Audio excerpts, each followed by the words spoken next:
ये दो शब्द हैं आपके। पहला क्या शब्द है? एक है आपका विद्रोह। ये ऑन है कैमरा? अभी ऑन किया तो ऑन करो ना। ऑन कर दिया ऑन कर दिया। पहला क्या है? रिवोल्ट, या हमने इसको कहा रिबेलियन, जिसको हमने कहा विद्रोह। जैसे 1857 का हम लोग क्या कहते हैं कि ये क्या है? एक रिबेलियन है, एक विद्रोह है, या इसको हम लोग क्या कहते हैं, एक और नाम से जानते हैं, सेपॉय म्यूटिनी।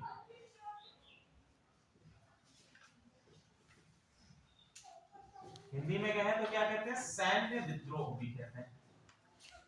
ठीक है। दूसरा हमने कहा कि आंदोलन या मूवमेंट। इन दोनों में डिफरेंस क्या है? इन दोनों में क्या अंतर है? कि एक आपका विद्रोह हो गया, दूसरा आपका हो गया आंदोलन। इन दोनों में डिफरेंस क्या है? आंदोलन का असर ये होता है हमारी किस्मत है। चलिए बताइए भैया कि विद्रोह और आंदोलन में डिफरेंस क्या होता है, अंतर क्या होता है? आंदोलन तो किया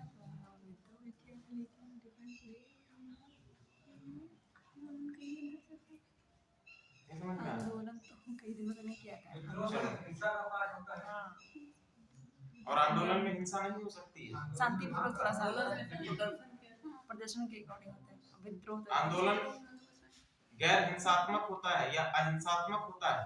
क्या आंदोलन की प्रकृति हिंसात्मक हो सकती है? आंदोलन की प्रकृति हाँ हो सकती है, बिल्कुल हो सकती है। आंदोलन की प्रकृति हिंसात्मक भी हो सकती है और अहिंसात्मक दोनों ही हो सकती है। ठीक है, तो हम लोग इसको पढ़ने का प्रयास करेंगे। उसके बाद ये क्वेश्चन आप लोगों से मैं पूछूंगा, डिस्कस करूंगा कि भैया क्वेश्चन यहीं पर बना हुआ है, इसका आंसर मैं नहीं दूंगा, आप लोगों के अंदर से ही निकलेगा। ठीक है, तो हम लोग शुरू करते हैं। आज का टॉपिक हमारा विद्रोह कौन कौन से हैं और आंदोलन कौन कौन से हैं। ठीक है, तो यहाँ पर हम लोग आंदोलन भी पढ़ेंगे और विद्रोह भी पढ़ेंगे और इनका कैरेक्टरिस्टिक्स भी देखेंगे कि क्या क्या कैरेक्टरिस्टिक्स हैं। ठीक है, तो शुरू करते हैं। सबसे पहले भारत का एक नक्शा बना लीजिए ताकि आप लोगों को ये समझ में आ जाए कि महत्वपूर्ण क्षेत्र कौन कौन से हैं जहां पर हमारे जातिगत आंदोलन और प्रमुख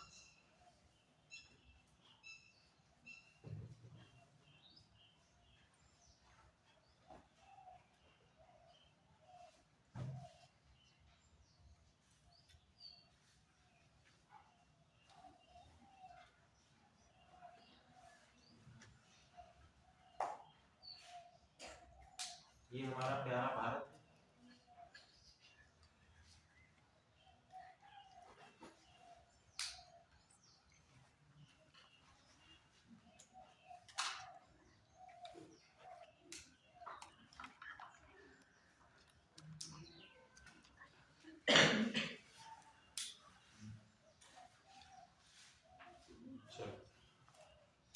ये देखिए पहला पार्ट है ये आपका कौन सा रीजन है? ये भैया कौन सा रीजन है? अरे बंगाल। ठीक है, ये हमारा बंगाल का रीजन है। दूसरा आपका ये प्रांत ले लेते हैं इधर का, ये आपका कौन सा है? अवध का प्रांत है। तीसरा आपका ये प्रांत हम लोग ले लेते हैं, ये आपका इसमें गुजरात का प्रांत आ जाएगा। चौथा आपका ये हम लोग प्रांत ले लेते हैं, इससे थोड़ा ऊपर ले लेते हैं, ये आपका प्रांत आ गया दक्कन का जी, दक्कन। एक आपका यहाँ पर प्रांत हम लोग ले लेते हैं,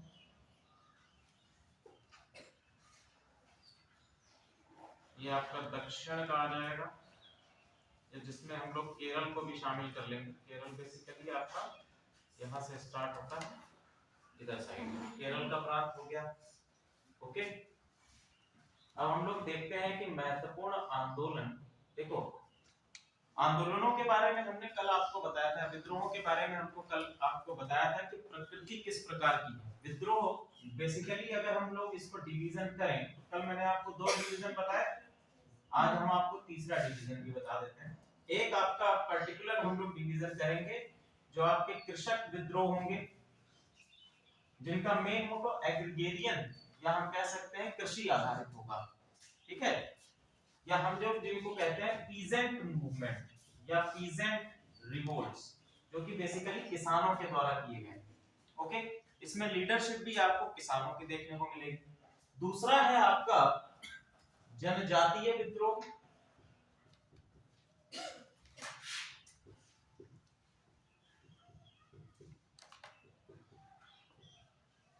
ठीक है, जनजातीय विद्रोह, इसमें चौथा भी कर ही लेते हैं ताकि उसको पढ़ने में और आसानी हो। जनजातीय विद्रोह, तीसरा है आपका जातिगत विद्रोह, और चौथा है आपका धार्मिक विद्रोह। कुछ देखो धार्मिक रिवोल्ट भी हुए हैं जो रिलीजन से रिलेटेड थे, जैसे खिलाफत मूवमेंट को ही ले लेते हैं। तो खिलाफत मूवमेंट बेसिकली क्या था, एक रिलीजियस मूवमेंट था, एक धार्मिक आंदोलन था। वहाबी आंदोलन की अगर हम बात करें तो वहाबी आंदोलन भी क्या था, धार्मिक आंदोलन था। तो चार कैटेगरी में आपको हम डिवाइड कर लेते हैं कि ये चार कैटेगरी हमारी, ठीक है, चार कैटेगरी में हम लोगों ने इसको डिवाइड कर दिया। कल जैसे हम लोग बात कर रहे थे, कल आपने सर ने एक क्वेश्चन पूछा था सांप्रदायिक पंचांग को लेके, तो हमारा द्वितीय गोलमेज सम्मेलन जो हुआ था, द्वितीय गोलमेज सम्मेलन में बात आई थी कि दलितों के लिए दलित पृथक निर्वाचक मंडल की बात की गई। अब देखो इस निर्वाचक मंडल के साथ साथ में दलितों को डुअल वोट का सिस्टम या डुअल वोट का प्रावधान भी जारी किया गया था, डुअल वोट। अब यहाँ पे डुअल वोट का प्रासंगिकता क्या है उसको समझिएगा, ठीक है, या डुअल वोट किस प्रकार से कहा गया। डुअल वोट कहने का मतलब ये है कि एक आपका क्या है, पृथक निर्वाचक मंडल दिया जाएगा, पृथक निर्वाचक मंडल में जो आपका प्रतिनिधि होगा या चुनाव जो लड़ने वाला व्यक्ति होगा वो क्या होगा, दलित सदस्य होगा, और इसमें वोट करने का अधिकार भी किसको होगा, केवल और केवल दलित को होगा, ठीक है। तो पहला वोट आपके लिए किसका होगा कि अपने निर्वाचक मंडल के लिए आपका पहला वोट। दूसरा वोट किसके लिए, जो आपका सामान्य प्रतिनिधि है, एक क्या है, सामान्य प्रतिनिधि भी चुना जा रहा है आपके एरिया के अंतर्गत, तो वहां पर भी आप वोट कर सकते हैं। यानी कि अपना प्रतिनिधि चुनने के लिए तो आप वोट करेंगे ही, साथ ही साथ जो सामान्य व्यक्ति है उसको भी चुनने के लिए आपको वोट करने का अधिकार है। यानी कि आप कैसा वोट है, एक आपका ये वोट हो गया, एक आपका ये वोट, ये आपका डुअल वोट का सिस्टम ये था। यदि भारत में दलितों के लिए पृथक निर्वाचक मंडल का चयन किया जाता तो ये हमारे सामने वर्तमान समय में सिस्टम होता, लेकिन चूंकि पूना समझौता हुआ डॉक्टर अंबेडकर और गांधी जी के बीच में, तो पूना समझौता के अंतर्गत ये चीजें कैंसिल आउट हो गई। ये जो डुअल वोट सिस्टम था ये पूरी तरह से कैंसिल आउट हो गया, ये अधिकार दलितों को प्रदान नहीं किया, ठीक है। इसके एवज में डॉक्टर अंबेडकर ने ये कहा कि देखो कि जो आपकी प्रांतीय सभा है, जो आपकी प्रांतीय सभा है उसमें से सीटों की संख्या दलितों की कितनी थी, 71, इसको बढ़ाकर उन्होंने कहा कि 148 कर दी जाए, यानी कि जो आपका रिप्रेजेंटेशन दलितों का है वो बढ़ा दिया जाए। ये प्रांतीय सभा की बात होगी। दूसरा उन्होंने कहा कि भैया ऐसा है, केंद्रीय जो आपका केंद्रीय सभा है, सेंट्रल असेंबली है, सेंट्रल असेंबली में हमें 18% का रिप्रेजेंटेशन चाहिए, रिजर्वेशन नहीं, रिप्रेजेंटेशन चाहिए। 18% का रिप्रेजेंटेशन चाहिए कि 18% आपके केंद्रीय सभा में जो सदस्य चुन के आएंगे उसमें से 18% क्या होंगे, दलित होंगे, ठीक है। बाद में इसको जब लाया गया तो इसको रिजर्वेशन के तौर पर जारी कर दिया गया। अब रिजर्वेशन नौकरियों में अलग है, यहाँ पर डिफरेंस। यहाँ पर बात करेंगे केवल रिप्रेजेंटेशन की, रिजर्वेशन की नहीं। ठीक है, क्लियर है? तो ये डाउट क्लियर हो गया पूरी क्लास को। आगे हम लोग पढ़ते हैं।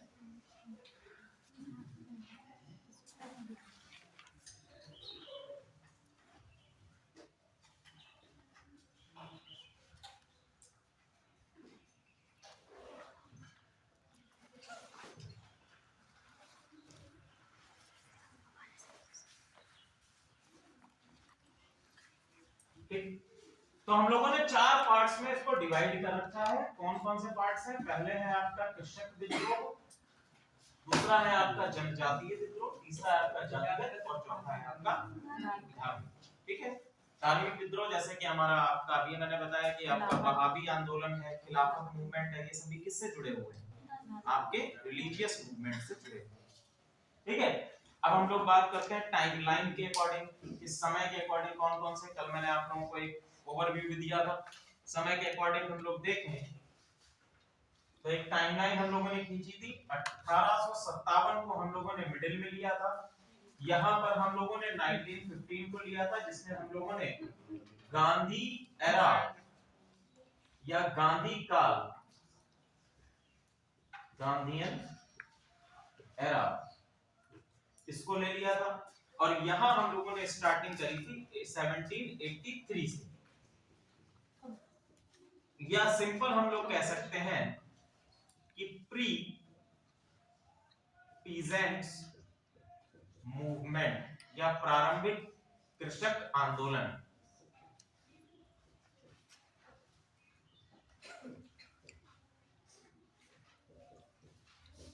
मैं आपको सजेस्ट करूंगा कि जब भी आप लोग मेंस में आंसर लिखें तो इसी तरह से अलग अलग करके चीजों को लिखने का प्रयास करें, ये आप लोगों के लिए बेनिफिशियल है।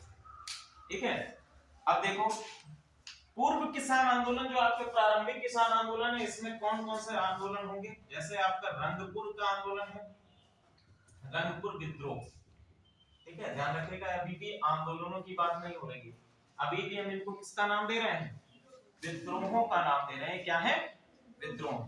दूसरे है आपका पाइका विद्रोह, पाइका विद्रोह। अभी एक एक करके हम लोग चर्चा करेंगे इस पे। 1857 और ये जो हमारा काल है, देखो यहाँ पर हम लोगों ने जो मूवमेंट पढ़े हैं, दो मूवमेंट हम लोगों ने देखे, कौन कौन से? आपका रंगपुर विद्रोह और पाइका विद्रोह। ये केवल और केवल कृषक आंदोलन है, ध्यान रखिएगा, अभी हम जनजातीय आंदोलन में नहीं गए। केवल और केवल कृषक या एग्रीगेरियन, या हम लोग ये कहेंगे कि जो आपका लैंड सेक्टर से जुड़े हुए आंदोलन है, केवल और केवल उसकी बात कर रहे हैं। ठीक है, अब हम लोग इस एरा की बात करेंगे। 1857 से लेकर 1915 तक के कौन कौन से आपके मूवमेंट हैं या आपके कौन कौन से रिवोल्ट्स हैं? तो पहला है आपका इंडिगो रिवोल्ट,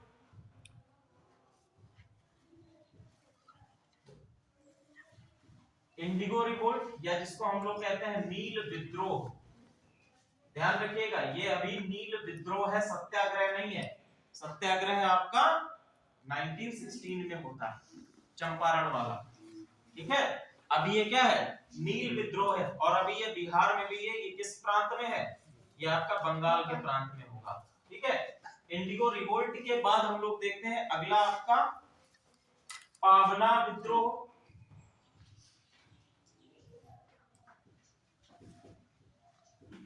पावना विद्रोह के बाद नेक्स्ट है दक्कन विद्रोह और रामोसी विद्रोह।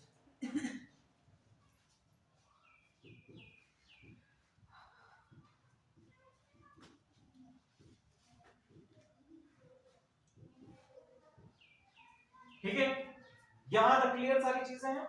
आगे हम देखते हैं कि गांधीयन एरा में आने के बाद कौन कौन से मूवमेंट होते हैं, कौन कौन से रिवोल्ट्स होते हैं। 1915 में भारत, या हम कहते हैं गांधी जी का भारत में आगमन होता है, वापसी होती है अफ्रीका से।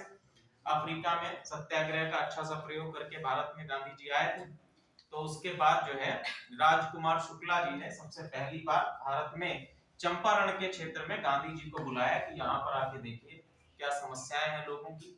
और जो सत्याग्रह आप लोग सफलतापूर्वक अफ्रीका के क्षेत्र में करके आए हैं, अब यहाँ पर भी उसकी आवश्यकता है। ठीक है, तो आप चंपारण में जाते हैं और चंपारण में सफलतापूर्वक सत्याग्रह किया गया और चंपारण के किसानों को मुक्ति दिलाई गई। उसको हम लोग चंपारण सत्याग्रह के अंतर्गत पढ़ेंगे। गांधी काल में हम लोग देखते हैं कौन कौन सी चीजें हैं। सबसे पहला है चंपारण सत्याग्रह। चंपारण सत्याग्रह के बाद है खेड़ा सत्याग्रह।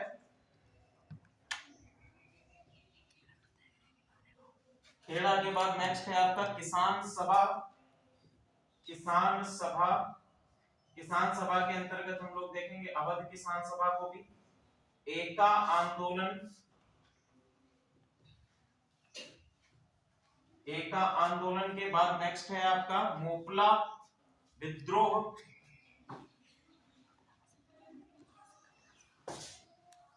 मोपला विद्रोह। इसके बाद है बारदोली विद्रोह। बारदोली विद्रोह के बाद है, बारदोली विद्रोह नहीं है, बारदोली सत्याग्रह लिखिएगा। बारदोली सत्याग्रह और बारदोली सत्याग्रह के बाद है तिभागा, तिभागा सत्याग्रह। ठीक है, तो ये आपके कुछ महत्वपूर्ण है गांधीयन एरा के। तो आप लोग समझ में आ रहा है। रंगपुर विद्रोह ये आपका 1783 से 1857 के मध्य जो आपके महत्वपूर्ण रिवोल्ट्स हैं, जिसमें आपका रंगपुर विद्रोह है, पाइका विद्रोह है। ठीक है, इसके बाद 1857 से 1957 तक 1915 तक आपका इंडिगो रिवोल्ट है, पहला नील विद्रोह है, पावना विद्रोह है, दक्कन विद्रोह है, रामोसी है, चंपारण, खेड़ा, किसान सभा, एका आंदोलन, मोपला विद्रोह। किसान सभा के अंतर्गत एक और सभा बनी थी जिसको हम लोग अवध किसान सभा के भी नाम से जानते हैं। ठीक है, तो उसको भी डिस्कस करेंगे। मोपला विद्रोह, बारदोली और तिभागा, तो ये आपके सारे आंदोलन निकल के आते हैं। ये केवल और केवल ध्यान रखिएगा कि जनजातीय नहीं है, जातिगत नहीं है, धार्मिक नहीं है। इसमें केवल एक आंदोलन ऐसा है जिसको धार्मिक आंदोलन बताकर रद्द कर दिया गया था, वो है आपका कौन सा, मोपला विद्रोह। ठीक है, हम लोग इसको डिस्कस करेंगे कि किस प्रकार से कि ये केवल और केवल लैंड के लिए था, सप्रेशन के लिए था, लेकिन बाद में हम देखेंगे इसने एक धार्मिक रूप ले लिया और अंत में धार्मिक रूप लेने के बाद ही इसको रद्द कर दिया गया और साथ ही साथ खिलाफत मूवमेंट और असहयोग आंदोलन से इसको अलग भी कर दिया। एक समय ऐसा था जब मोपला विद्रोह असहयोग आंदोलन और खिलाफत आंदोलन के साथ में जुड़ गया, लेकिन चूंकि इसने एक सांप्रदायिक तत्व अपने अंदर धारण कर लिया, इसको सांप्रदायिक दंगे के तौर पर दर्शाया गया, इस वजह से इस आंदोलन को सत्याग्रह और खिलाफत आंदोलन से डिफरेंशिएट कर दिया गया, अलग कर दिया गया। ठीक है, चलिए अब हम लोग ये देख लेते हैं कि किन किन क्षेत्रों में आपके ये आंदोलन हुए हैं, ताकि आप लोग जब भी अपने आंसर को लिखेंगे, आंदोलन से संबंधित कोई भी क्वेश्चन पूछा जाता है, तो आप लोग सबसे पहला काम ये करेंगे, अपने आंसर में एक मैप बनाएंगे। मैप के अंदर आप लोग लिखेंगे कि क्या क्या चीजें हैं। तो सबसे पहले जो आपका अवध प्रांत है, यहाँ पर कौन कौन सी चीजें हैं। अवध प्रांत में सबसे पहला आपका आएगा एका आंदोलन। एका आंदोलन के बाद ये है अवध किसान सभा।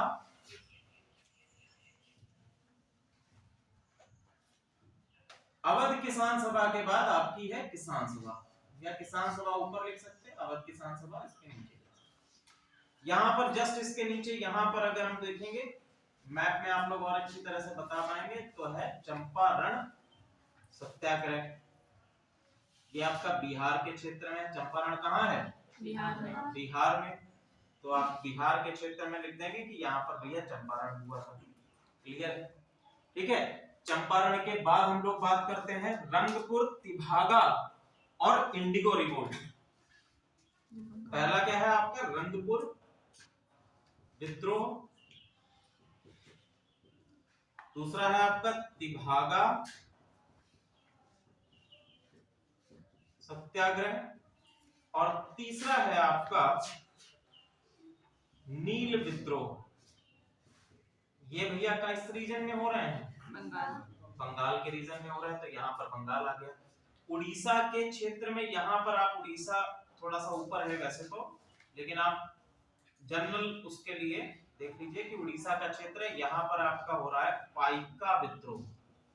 ठीक है, कौन सा है? पाइका विद्रोह है। इधर आ जाते हैं तो यहाँ पर है आपका मोपला विद्रोह। अभी हम लोगों ने देखा मोपला विद्रोह है। ठीक है, इसके बाद दक्कन में आ जाते हैं तो दक्कन में आपका सिंपल है दक्कन विद्रोह। ठीक, दक्कन विद्रोह।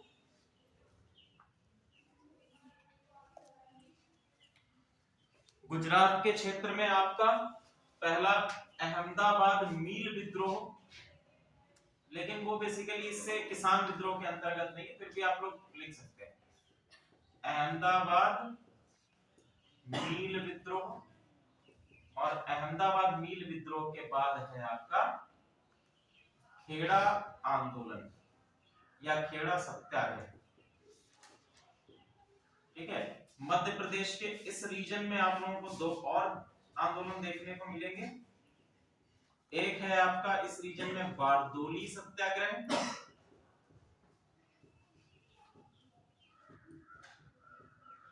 और दूसरा यहां पर आपका पड़ता है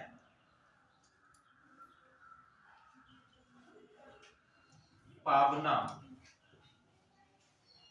विद्रोह।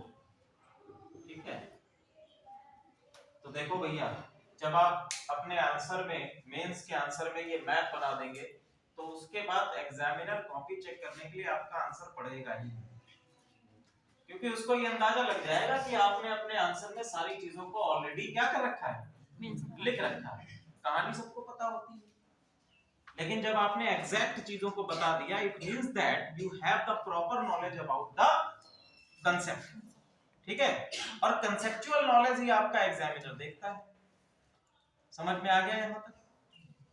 यहाँ तक सारी चीजें क्लियर है? Yes sir. ठीक है, 2 मिनट का ब्रेक लेता हूँ, मैं अभी आता हूँ। तो कर दिया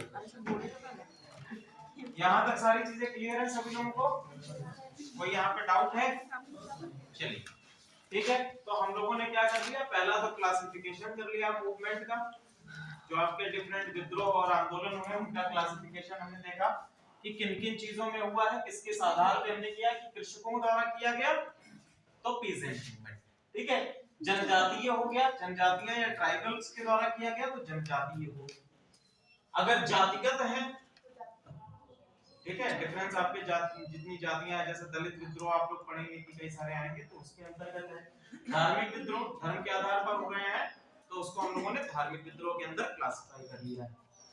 मैप देख लिया कि भैया किन किन क्षेत्रों में विद्रोह हो रहे हैं। ठीक है, सबसे पहले कृषक विद्रोहों को पढ़ रहे हैं। आगे बढ़े? Yes sir. अगला टॉपिक डालिए,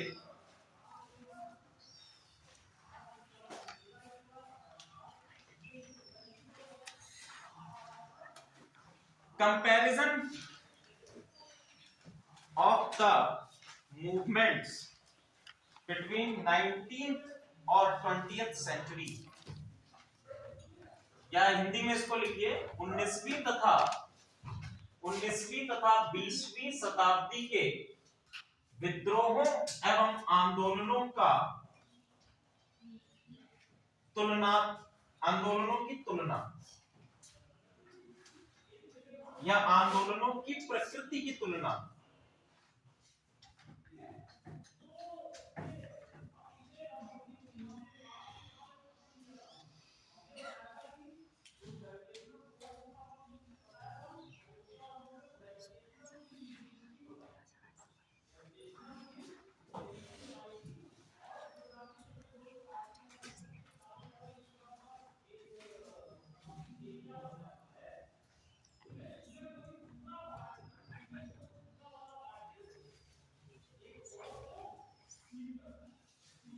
ये क्वेश्चन आपसे यूपीएससी में पूछा भी जा चुका है कि भैया 19वीं शताब्दी में हुए आंदोलनों और 20वीं शताब्दी में हुए आंदोलनों का तुलनात्मक अध्ययन कीजिए।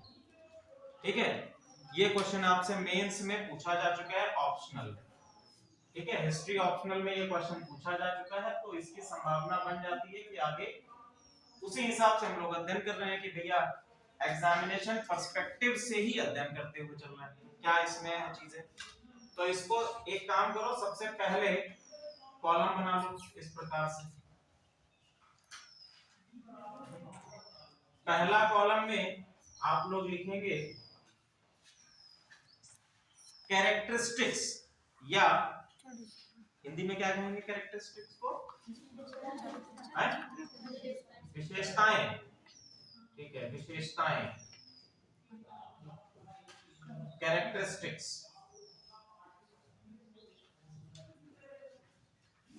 दूसरे में आपको 19th सेंचुरी के और तीसरे में आपको 20th सेंचुरी के कौन कौन से आंदोलन हुए, उसमें क्या क्या प्रकृति उनकी रही है, क्या क्या उनका नेचर रहा है, उसके बारे में बताएंगे। ठीक है, तो सबसे पहला कि ऑब्जेक्टिव क्या था। ऑब्जेक्टिव का मतलब कि इन आंदोलनों का उद्देश्य क्या था। तो उद्देश्य हम लोग देखेंगे कि 19वीं शताब्दी में क्या उद्देश्य था और 20वीं शताब्दी में क्या उद्देश्य था। दूसरी चीज हम लोग देखेंगे कि आपका नेतृत्व या लीडरशिप किसके हाथ में है। तीसरा हम देखेंगे कि इनका ज्योग्राफिकल एक्सटेंट क्या है।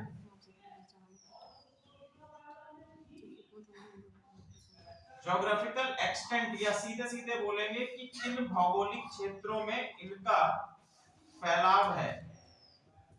भौगोलिक क्षेत्र कितने क्षेत्रों तक ये सीमित थे या पूरे पैन इंडिया थे, ये प्रकृति इनकी निकल के आएगी। दूसरा उपनिवेशवाद,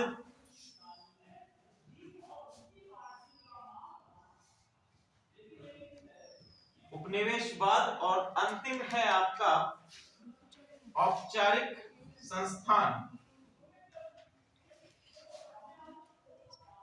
जिसको हम कहेंगे फॉर्मल ऑर्गेनाइजेशन।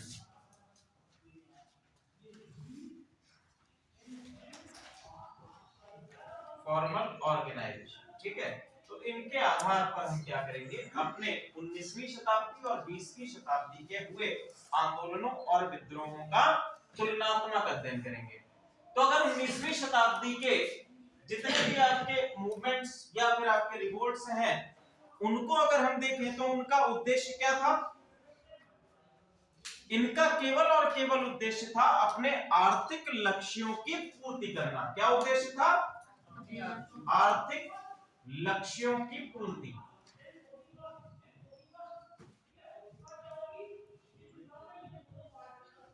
केवल और केवल क्या था? आर्थिक लक्ष्यों की पूर्ति।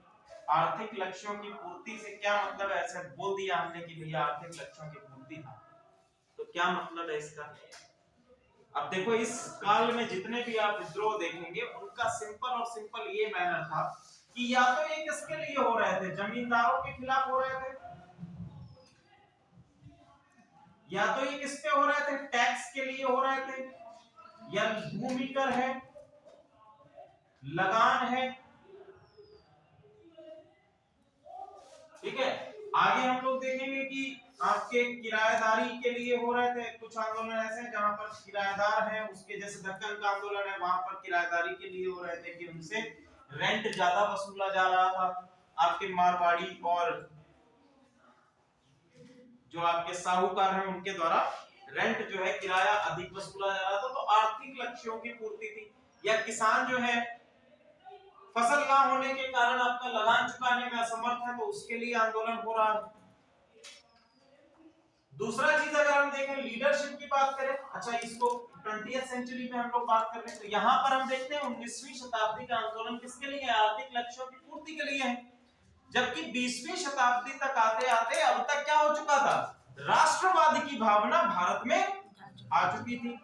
दूसरी चीज, अब सजग लोग हो गए थे किसके विषय में?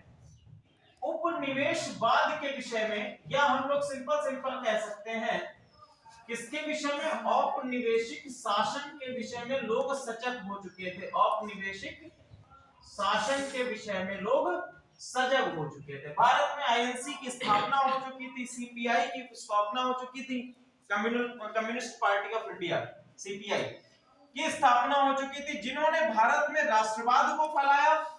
और जितने भी आपके समाज सुधारक आंदोलन हुए हैं, उन्होंने क्या किया? भारत में राष्ट्रवाद की भावना को फूंकने का काम किया। राष्ट्रवाद क्या होता है मैम, प्लीज बताइए। नेशनलिज्म या राष्ट्रवाद क्या होता है? हमने कहा एक शब्द है राष्ट्रवाद, या जिसको हम लोग इंग्लिश में कहते हैं नेशनलिज्म। ये भैया किस चिड़िया का नाम है, क्या है?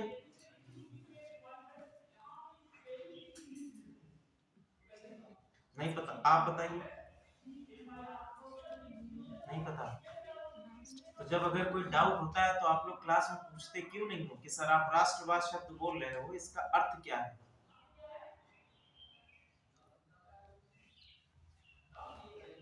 सत्यनारायण की कथा सुना रहा हूं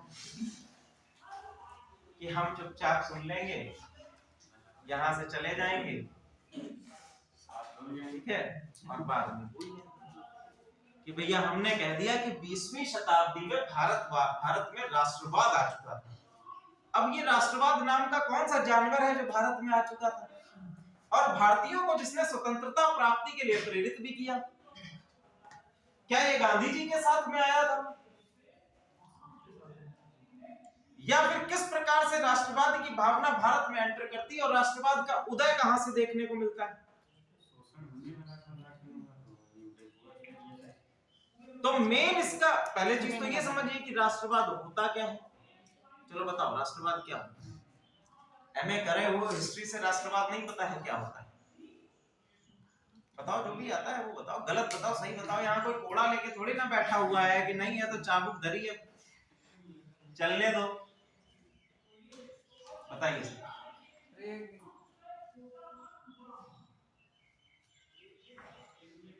चलो ऐसे समझने का प्रयास करते हैं जैसे पिछली बार हम लोगों ने कुछ चीजों को समझा था कि एक शब्द है आपका, मूल शब्द क्या है? राष्ट्र या जो है नेशन, और दूसरा शब्द इसके साथ में जुड़ा है वाद। और वाद को मैंने क्या कहा था? ये क्या होती है? सिंपल, और सिंपल क्या होती है? फिलोसॉफी होती है, या क्या होती है? फिलोसॉफी होती है, सोच होती है, ठीक है। राष्ट्र क्या होता है? What is nation?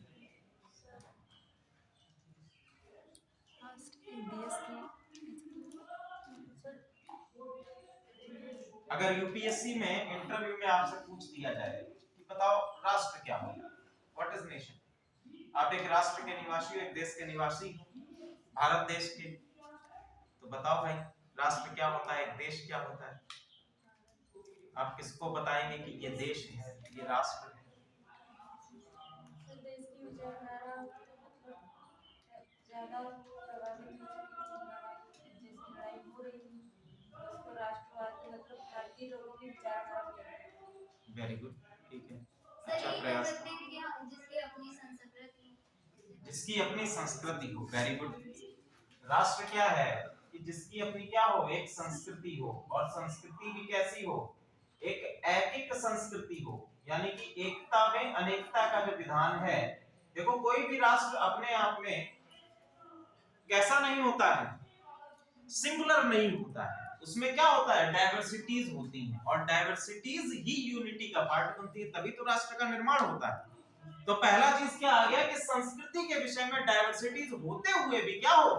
एक एकता हो, एक एकता हो, एक यूनिटी हो, तो हम क्या कहेंगे कि एक राष्ट्र है। और क्या क्या एस्पेक्ट निकाल सकते हैं? चलो एक एस्पेक्ट निकल के आ गया कि संस्कृति होनी चाहिए। दूसरा एस्पेक्ट बताओ भाई, पीछे से अच्छा सा कुछ बताओ। सॉवरेन गवर्नमेंट हो, ठीक है, सॉवरेन गवर्नमेंट हो, जिसको हम लोग कह सकते हैं संप्रभु सरकार। संप्रभु सरकार हो, नेशनल आइडेंटिटी, संप्रभु सरकार होगी तो नेशनल आइडेंटिटी हो जाएगी। क्या डेमोक्रेसी के आने से पहले राष्ट्र नहीं होते थे?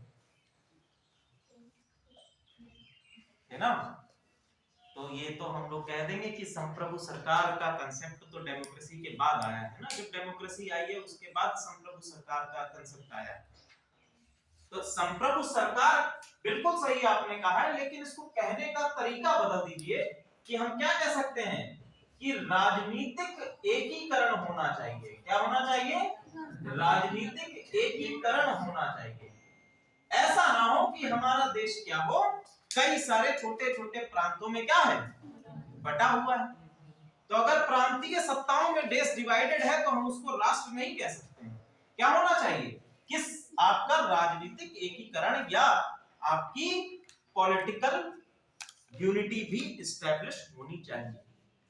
ठीक है, और बताओ, सांस्कृतिक हो गया, राजनीतिक हो गया। हमने सिंपल पहली क्लास में आपको समझाया था कि इतिहास पढ़ने के 4 और 5 ही आयाम होते हैं, उसके अलावा कोई आयाम नहीं होता है। सांस्कृतिक होता है, राजनीतिक होता है, सामाजिक होता है। इन्हीं आधार पर ही पूरा इतिहास टिका हुआ है, तब भी आप लोग भटक जाते हो। ठीक है, तो सामाजिक असमानताओं के होते हुए भी पूरा राष्ट्र क्या हो, एक यूनिटी या एक एकीकरण बंधा हो, तो हम कहेंगे ये राष्ट्र है। और जहां पर इसके साथ में जुड़ जाता है वाद, वाद का मतलब क्या है? एक विचारधारा। विचारधारा मतलब ऐसी विचारधारा कि जहां पर एकीकरण हो, यूनिटी भी हो, और साथ ही साथ हम इसके प्रति डेवलपमेंट की भावना रखें, इसके विकास, इसके प्रति प्रेम। तो यही भावना क्या कहलाती है? राष्ट्रवाद की भावना कहलाती है।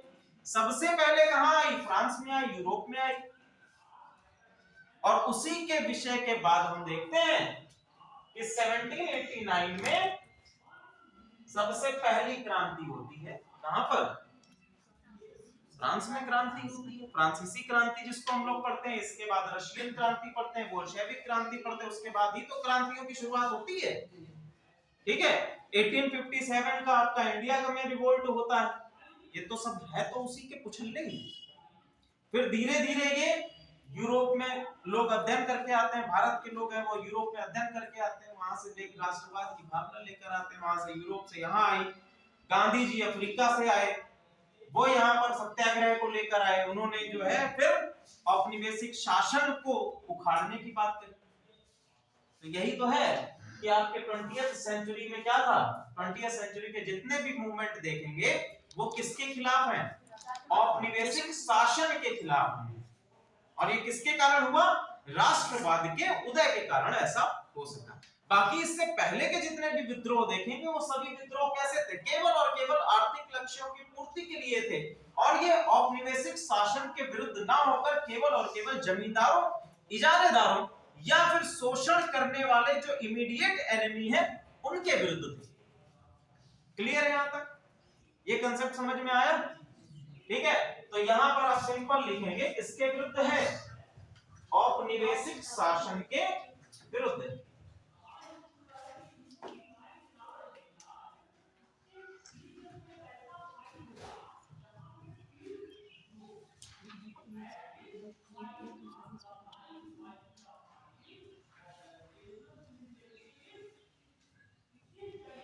क्लियर हो गया?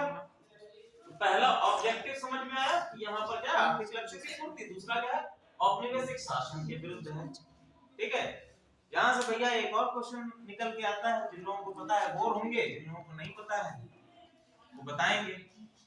बताइए मैडम, औपनिवेशिक शासन क्या होता है?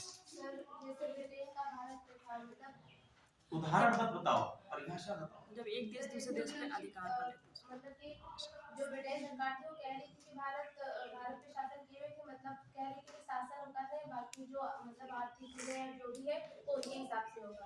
ठीक, और बताइए, आप बताओ। मैं नहीं पता, चलो तुम बता दो। जब एक देश दूसरे देश पे अधिकार कर लेते हैं उसी को। अच्छा, ये अपना शासन चलाता है। संसाधन क्या होता है? रिसोर्सेस। एक शब्द आप लोगों ने ज्योग्राफी में भी पढ़ा होगा, अपने शुरुआती दिनों में कक्षा 6 की किताब में एक शब्द आता है संसाधन या रिसोर्सेस।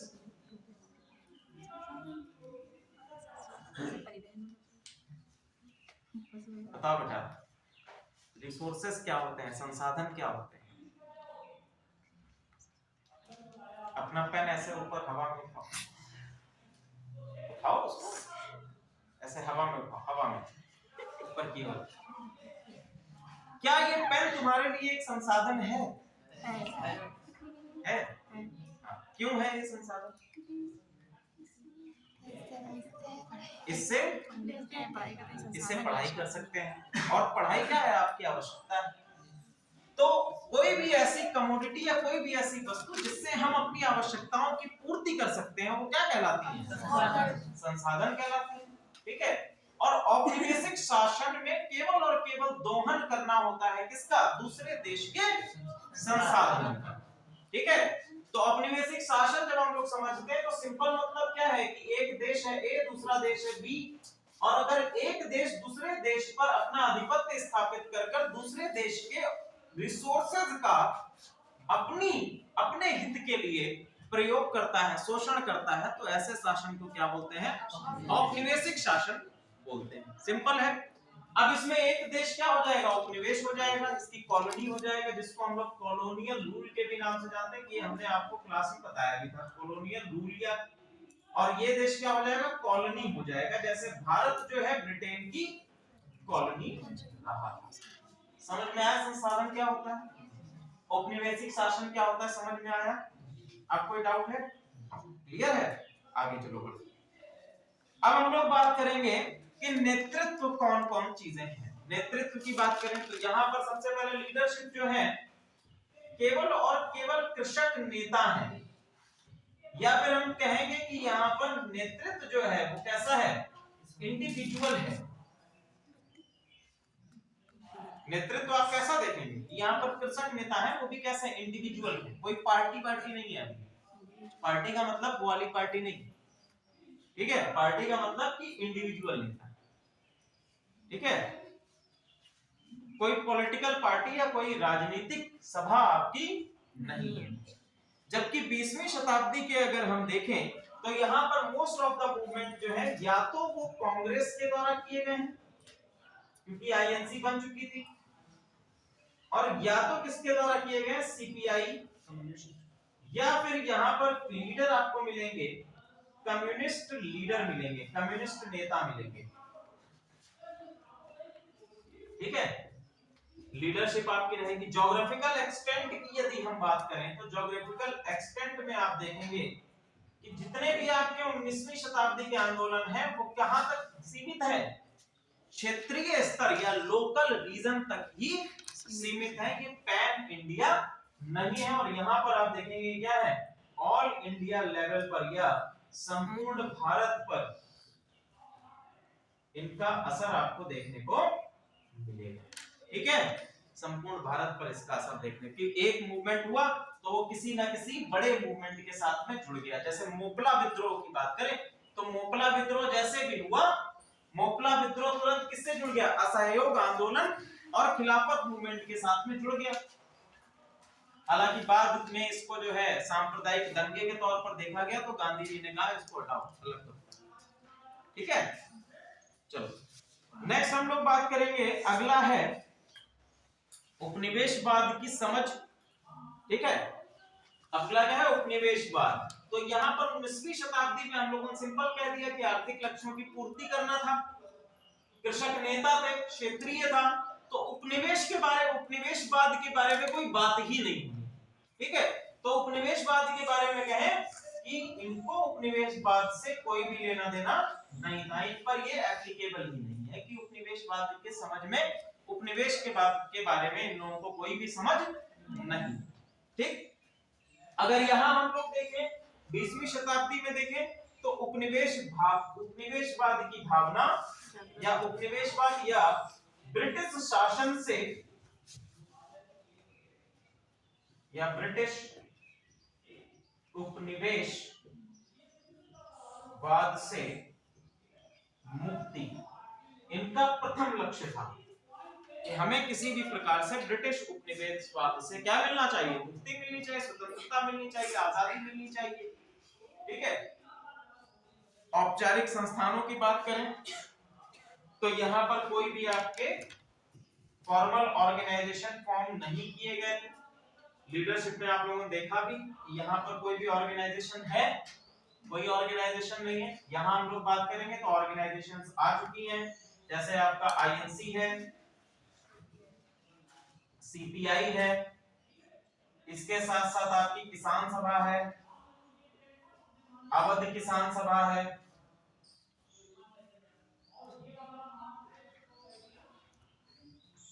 अवध किसान सभा है। तो ये सभी ऑर्गेनाइजेशन अब आ चुकी थी। तो there were some formal organisation in 20th century. ठीक है, क्लियर है पूरा? आप लोगों को कंपैरिजन समझ में आया कि 19th सेंचुरी के जो आपके आंदोलन थे, रिवोल्ट्स थे, उसमें क्या क्या चीजें हैं, और 20th सेंचुरी के रिवोल्ट्स और आपके मूवमेंट हैं उसमें क्या क्या चीजें। क्लियर है? अब यहां से आप लोगों को कुछ कुछ समझ में चीजें आई होंगी कि रिवोल्ट और मूवमेंट में डिफरेंस क्या है। इस कंपैरिजन से कुछ कुछ चीजें समझ में आ रही हैं कि मूवमेंट यहां पर के जो जितने भी आपके वो हैं, ये सभी आपके मूवमेंट कहलाते हैं। जैसे गांधी जी ने जितना भी चीजें करी वो सारे मूवमेंट कहलाते हैं, आंदोलन कहलाते हैं। यहां पर जो चीजें हो रही है वो विद्रोह कहलाए। तो अब थोड़ा थोड़ा समझ में आ रहा है। अब यहां से अंदाजा लगाइए, यहां से इस चीज को आंसर करने का क्वेश्चन कीजिए कि what is the difference between revolt and movement. बताओ सर एक समूह में यहाँ पर जो है एक समूह संगठन बना के सर जो अपनी मांगों को लेकर जो विचार रखेंगे वही क्या अपनी मांगों को लेकर जो संगठन बनाया सर यहाँ पे लोगों के द्वारा, तो उसको रिवोल्ट कहेंगे कि मूवमेंट? मूवमेंट कहेंगे, संगठित रूप से। ठीक है, आप बताओ अभिषेक, चलो बताओ। सर शांतिप्रिय तरीके से करेंगे सर उसको मूवमेंट बोलेंगे, थोड़ा सा इस बारे में हम लोग ऑलरेडी चर्चा कर चुके हैं जब आप क्लास में नहीं थे। मूवमेंट हिंसात्मक भी हो सकता है और अहिंसात्मक भी हो सकता है, केवल और केवल ऐसा नहीं है। रिवोल्ट, हाँ, रिवोल्ट हमेशा ही हिंसात्मक होगा। मूवमेंट हिंसात्मक और अहिंसात्मक हो सकता है, रिवोल्ट हमेशा ही हिंसात्मक ही होगा। ठीक है, रिवोल्ट जो है वो कभी भी अहिंसात्मक होगा, उसकी प्रकृति जो है हमेशा हिंसात्मक ही रहेगी। दूसरा, रिवोल्ट जो है अनस्ट्रक्चर्ड मैनर में होता है। रिवोल्ट क्या होगा? हमेशा ही अनस्ट्रक्चर्ड मैनर में होगा, जबकि मूवमेंट जो है वो हमेशा ही कैसे होता है? सुनियोजित होता है, स्ट्रक्चर्ड मैनर में होता है। ठीक है, उसका एक खाका होगा, उसका एक स्ट्रक्चर होगा, उसका ज्योग्राफिकल एक्सटेंट होगा। रिवोल्ट जो है वो रीजनल होता है, क्षेत्रीय होता है, जबकि मूवमेंट क्या होता है?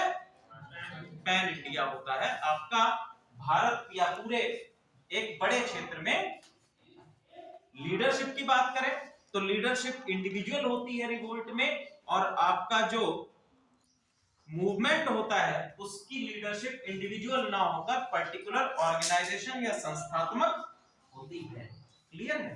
तो यही सारी चीजें तो हमने लिखी थी, यही सारी चीजें आपको इसमें डालनी थी। क्लियर है यहां तक? चलो अब एक एक रिवोल्ट को हम लोग देखते हैं, कौन कौन से रिवोल्ट हैं और इनका क्या क्या टाइम पीरियड है, इनके लीडर कौन कौन से हैं। पहला रिवोल्ट डालिए रंगपुर विद्रोह।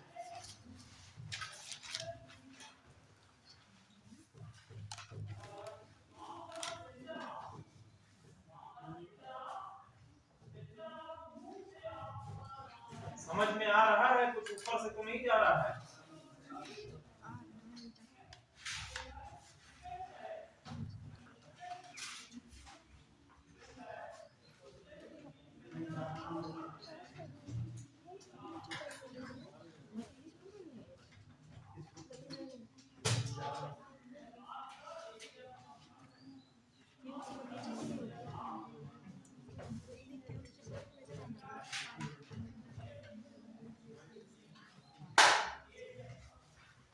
वो अच्छा था, दबाया, कट किया, बोर्ड साफ कर दिया।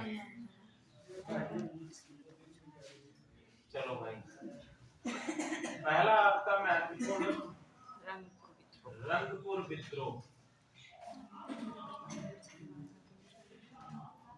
रंगपुर विद्रोह, ठीक है, रंगपुर विद्रोह, इसकी डेट है 1783। 1783 भारत का पहला कृषक विद्रोह है ये। नेतृत्व किसके द्वारा किया गया है? धीरज नारायण के द्वारा इसका नेतृत्व है।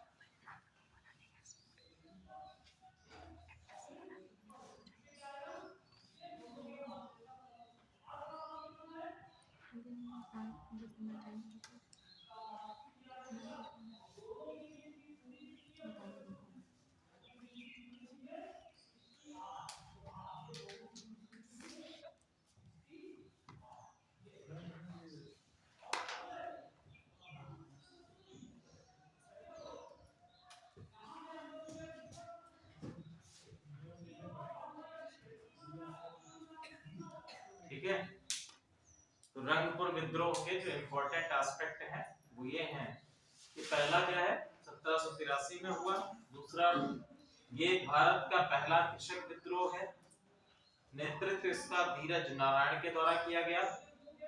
किसके विरुद्ध था? इजारेदारी व्यवस्था के विरुद्ध था। ठीक है, भौगोलिक क्षेत्र यानी किस क्षेत्र में ये हुआ है? ये आपका बंगाल के क्षेत्र में हुआ है। निष्कर्ष इसका क्या है, यानी कि इस व्यवस्था का निष्कर्ष क्या हुआ? इस रिवोल्ट को तो दबा दिया गया, लेकिन अंग्रेजी सरकार ने चूंकि देखा कि एक रिवोल्ट हो रहा है, यानी यहाँ के लोगों को असंतोष की भावना को दबाने के लिए हमें कुछ ना कुछ करना होगा, तो अंग्रेज सरकार क्या लेके आई? स्थायी बंदोबस्त की नीति। ठीक है, ये दो चीजें लेकर आई। चलो पीछे सर खड़े हो जाओ जरा प्लीज। सर प्लीज बताइए हम लोगों को कि आपका इजारेदारी व्यवस्था क्या है?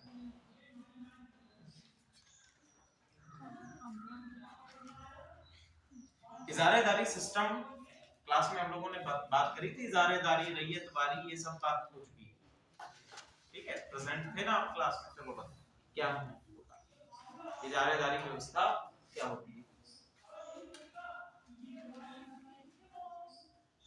अच्छा ये बता दो कि इजारेदारी व्यवस्था में जो भूमि अधिकार होता है, या हम कह सकते हैं सीधे सीधे भूमि स्वामित्व, ये किसके हाथ में होता है? ऑप्शन दे देता हूं, किसान के हाथ में होता है, जमींदार के हाथ में होता है, इजारेदार के हाथ में होता है। ये ऑप्शन सही सरकार के हाथ में होता है, या फिर एक और कोई ऑप्शन बताओ भाई। चलो ये तीन ऑप्शन नहीं बता, जमींदार होगा सर। अरे सबसे नहीं पूछा है, सर से पूछा है, बताइए। किसान, जमींदार या सरकार के हाथ? जमींदार के हाथ में होता है। तो ऐसी व्यवस्था को क्या कहते हैं जिसमें भूमि स्वामित्व जमींदार के हाथ में होता है? क्या कहते हैं मैम, प्लीज बताइए। पढ़ मारेंगे बहुत जोर से। पहले क्वेश्चन सुना करो फिर आंसर किया करो। हमने पूछा कि ऐसी व्यवस्था जिसमें भूमि स्वामित्व जमींदार के हाथ में होता है, ऐसी व्यवस्था को क्या कहते हैं? अब बोलो ना।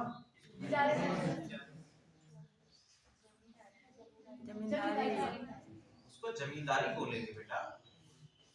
जब भू स्वामित्व किसके हाथ में है? जमींदार के हाथ में है, तो जमींदारी बोलेंगे। ठीक है, इजारेदारी व्यवस्था में भूमि स्वामित्व किसके हाथ में रहता है? चलो बताओ। अरे बता दो, किसान के हाथ में। हाँ, यही तो बात थी, यही तो कह रहे थे कि किसान के हाथ में होता है।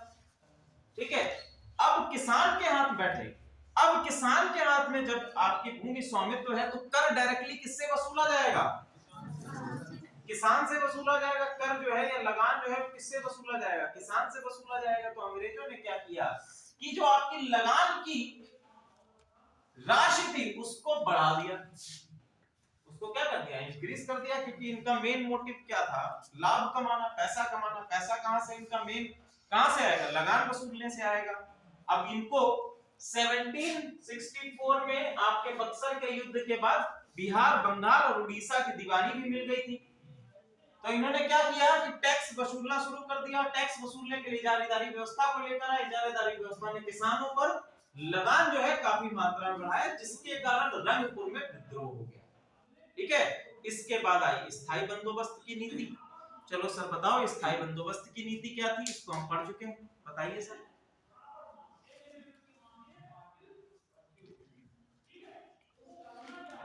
तारे चमकने लगे आसमान में। आप लोग पढ़ी हुई चीजों को क्यों नहीं बता पाते हो मुझे ये। आज देखो बारिश का मौसम था, भीगते भागते मैं आया हूँ मेहनत करते हुए, किसके लिए, आप लोगों के लिए। आप लोग भी इतना मेहनत करते हुए स्वयं भीगते हुए आए, किसके लिए, पढ़ने के लिए। तो क्या केवल क्लास कर लेने से ही उद्धार हो जाएगा? ईश्वर के सामने झुक जाने से ही उद्धार हो जाता है क्या? हम रोजाना जो है राम नाम का जाप करें, ठीक है, हफ्ते में, महीने में जो है 10 बार व्रत रखें, लेकिन मन में अशुद्धियां लिए बैठे, तो क्या हमारा उद्धार हो जाएगा? नहीं होगा भैया। तो केवल क्लास कर लेने से उद्धार नहीं होगा, रिवीजन करना ही पड़ेगा। जब स्थायी बंदोबस्त की नीति क्लास में पढ़ाई जा चुकी है तो पता होना चाहिए कि क्या है ये। ठीक है, चलो कोई महानुभाव हाथ ऊपर करो, किसको पता है, अच्छी तरीके से बता सकते हैं। ईस्ट इंडिया कंपनी और बंगाल के हाथ ऊपर करने को बोला था, बताने को थोड़ी बोला। हम भी तो देखें किसका कॉन्फिडेंस लेवल कहां पर है। चलो आओ बाहर। सर जी वहां पर के नहीं, वहां से नहीं बता सकते। चलो बताओ कौन बताएगा स्थायी बंदोबस्त की नीति।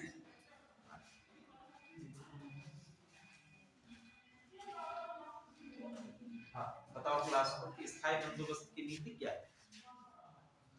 लॉर्ड नहीं, लॉर्ड कॉर्नवालिस के टाइम में क्या बोलते हैं,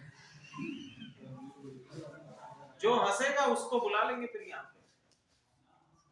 लॉर्ड कॉर्नवालिस के द्वारा इसको लागू किया गया था। Very good. बंगाल के जो जमींदार थे उनके और ईस्ट इंडिया कंपनी के बीच में कर को लेके एक नीति बनाई गई थी स्थायी, उसी को सर स्थायी बंदोबस्त की नीति कहते हैं। Very good.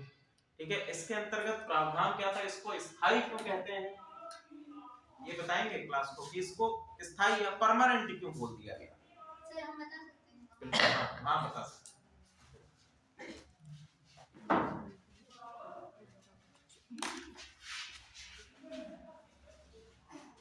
सर मार्केटिंग बिल्कुल।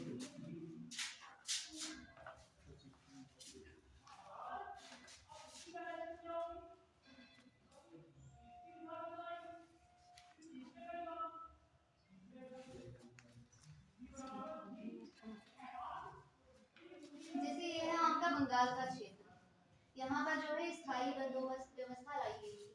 स्थायी बंदोबस्त व्यवस्था लाई गई थी, मुझे नाम नहीं है, कॉर्नवालिस के समय आई थी। कॉर्नवालिस के समय आई थी। इसमें जो है ये शुरुआत में 1790 ईस्वी में आई थी। सिर्फ इसे लागू किया था कॉर्नवालिस ने, सिर्फ 10 वर्षों के लिए लागू किया गया था। तो ये जो 10 वर्ष का समय था ये बहुत ही कम समय था। इसमें जो है किसानों की समस्या थी, उनको मतलब इतने कम समय में निदान नहीं किया जा सकता था, इसीलिए इसे 1793 ईस्वी में स्थायी घोषित कर दिया गया था। क्योंकि जो किसानों की समस्या है वो इतनी जल्दी हल नहीं हो सकती थी इतने कम समय में, इसीलिए लॉर्ड कॉर्नवालिस का विचार था कि ये जो स्थायी बंदोबस्त है इसे ज्यादा समय के लिए लागू किया जाए। तो ये जो व्यवस्था है ये 1793 ईस्वी से 1954 ईस्वी तक चली थी। 1954 ईस्वी में इस व्यवस्था का कोई काम नहीं था, तो भारत सरकार ने एक अधिनियम पारित करके इसे 1955 में एक अधिनियम बना था, इसे पारित करके समाप्त कर दिया गया था। इसमें जो स्थायी बंदोबस्त में है, जो इसमें भूमि का स्वामित्व माना गया था वो जमींदारों को दे दिया गया था। बहुत बहुत बढ़िया, थैंक यू। ठीक है, चलो प्रयास के लिए 100 मार्क्स। स्थायी बंदोबस्त, देखो स्थायी बंदोबस्त की नीति, इसको हम लोगों ने कहा है स्थायी। स्थायी का मतलब ये है बेसिकली ये था किसके लिए, ये टैक्स कलेक्शन के लिए था। अब इससे पहले हम लोगों ने पढ़ा था आपकी इजारेदारी व्यवस्था। तो इजारेदारी व्यवस्था में स्वामित्व हमने किसके हाथों में देखा था, किसानों के हाथों में। अंग्रेजों ने ये सोचा था कि चूंकि हम टैक्स को क्या कर दें, एक निश्चित कर दे कि भैया इतना टैक्स हमें आपसे चाहिए, ठीक है। मान लीजिए आपके पास ये पर्टिकुलर भूमि का टुकड़ा है, तो उन्होंने कह दिया ये इतना टुकड़ा है, हम आपसे 100 रुपए लेंगे, इस पे चाहे उपज हो या ना हो, ठीक है। तो इन्होंने क्या कहा कि हम 100 रुपए आपसे लेंगे, उपज हो या ना, उससे हमें नहीं मतलब है, हम आपसे परमानेंट टैक्स लेंगे ही लेंगे, ठीक है। 1 वर्ष में इतना हमें लगान चाहिए, ठीक है।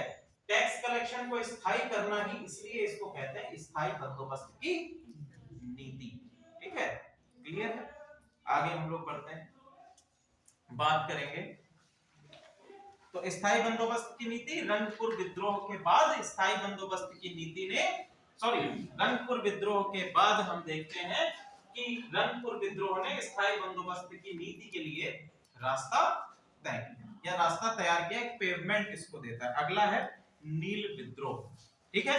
रंगपुर विद्रोह के बाद नेक्स्ट विद्रोह है आपका नील विद्रोह।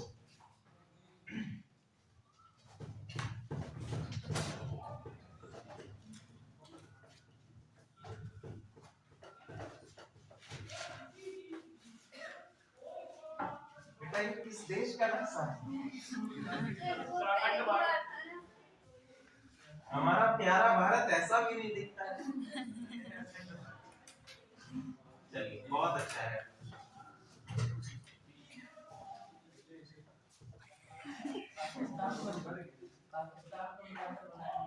कोई बात नहीं, इतने लोग बैठे हैं, उनकी तो हिम्मत भी नहीं हुई यहाँ तक आने में। उन्होंने कहा तो कि मैं आऊंगी यहाँ पर इस स्टेज पर। चलिए आगे हम लोग देखते हैं अगला नील विद्रोह। नील विद्रोह ध्यान रखिएगा, अभी बिहार के रीजन में हम लोग नहीं पढ़ रहे हैं, ये किस रीजन में है, आपका बंगाल के क्षेत्र में है। 1859 से लेकर 1862 तक ये विद्रोह है, ठीक है। इसका भौगोलिक क्षेत्र क्या है, भौगोलिक क्षेत्र है बंगाल, मैप में भी अभी हम आपको बता चुके हैं, ठीक है। भौगोलिक क्षेत्र है बंगाल। इसका नेतृत्व लिख लीजिए दिगंबर विश्वास और विष्णु विश्वास।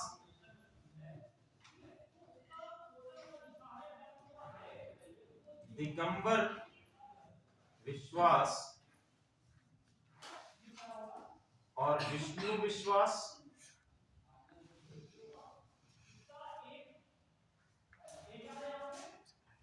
ठीक है। अब देखो यहां पर किसानों की समस्याएं क्या हैं जिसके कारण इन विद्रोह है, इस विद्रोह की आवश्यकता पड़ती है, ठीक है। तो इशू क्या है, मुद्दा क्या है, प्रमुख मुद्दा है यहां पर नील की खेती, ठीक है।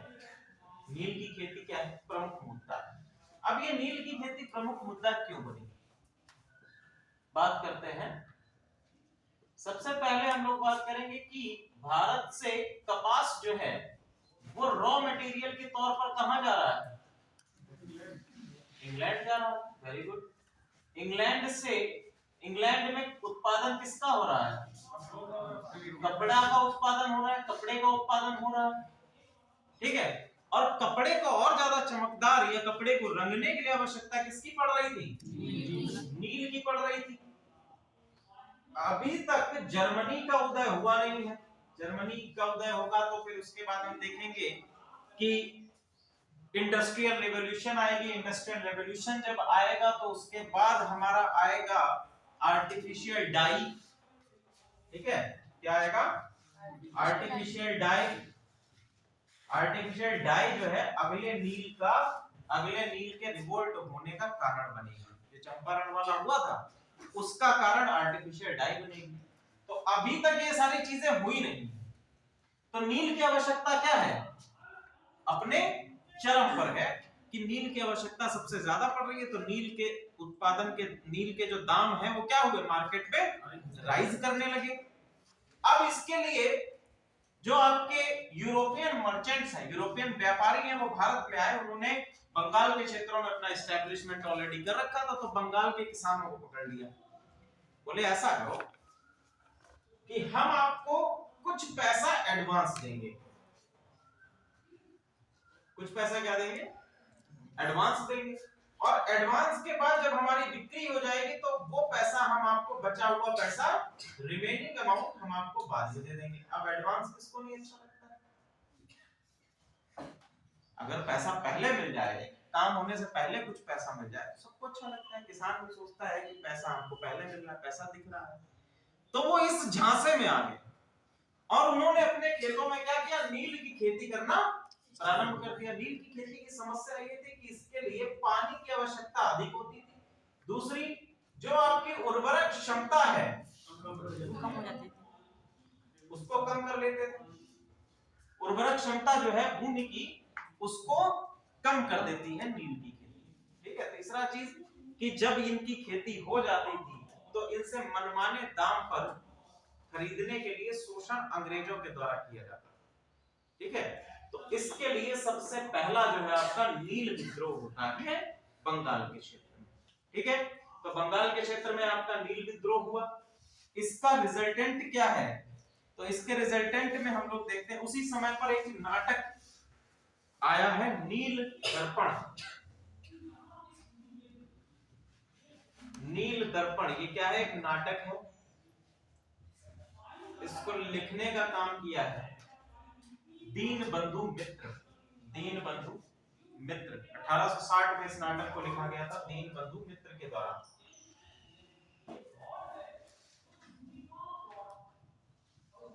में नाटक इतना ज्यादा फेमस हुआ था कि अंग्रेजों ने इस पर प्रतिबंध भी लगा दिया था, इसको पूर्णतः प्रतिबंधित कर दिया था कि कहीं पर भी ये नाटक नहीं हो सकता है। आपका नील दर्पण। इसके साथ साथ जो आपकी भारतीय प्रेस है, भारतीय समाचार पत्र है, वहां पर भी इस चीज को सपोर्ट किया गया। आपका जो नील विद्रोह है उसको सपोर्ट किया गया। तो इसमें कौन कौन से हैं, हिंदू पैट्रियट, इसमें एक न्यूज़पेपर है हिंदू पैट्रियट, इसके संपादक हैं हरिश्चंद्र मुखर्जी। ये आपके लिए फैक्चुअल क्वेश्चन भी है, एग्जामिनेशन में पूछा जा सकता है कि हिंदू पैट्रियट के संपादक कौन है, हरिश्चंद्र मुखर्जी है। इन्होंने भी इसको सपोर्ट किया है। इसका रिजल्टेंट या इसको कैसे दबाया गया, तो सबसे पहले सप्रेसिव मैनर के द्वारा अंग्रेजों ने इसको कुचला और अंत में इनको मनाने के लिए, भारतीयों को मनाने के लिए, किसानों को मनाने के लिए एक आयोग का गठन किया गया जिसको हम कहते हैं इंडिगो कमीशन। ठीक है, या नील आयोग। नील आयोग, तो यहाँ पर सिंपल इन्होंने ये कहा नील आयोग के अंतर्गत कि बंगाल के क्षेत्र में आपका 1862 में नील आयोग का गठन किया गया था और इन्होंने कहा कि बंगाल के क्षेत्र में अब नील की खेती नहीं की जा सकती है। ठीक है, या इस प्रकार के सप्रेसिव मैनर जो आप अपना रहे हैं, शोषण कर रहे हैं, बंगाल के क्षेत्र में ऐसा नहीं किया जाएगा। तो बोले बंगाल के क्षेत्र में नहीं करेंगे तो बिहार चले जाएंगे। ठीक है, तो वो सिंपल यहाँ से भागकर कहाँ पहुंच गए, बिहार पहुंच गए। और कुछ सालों के बाद 1915-1916 के आसपास हम देखते हैं कि चंपारण में फिर यही समस्या उत्पन्न होती है। ठीक है, क्लियर है। तो आपका नील विद्रोह कवर हो गया। अगला विद्रोह लिखिए पाबना विद्रोह।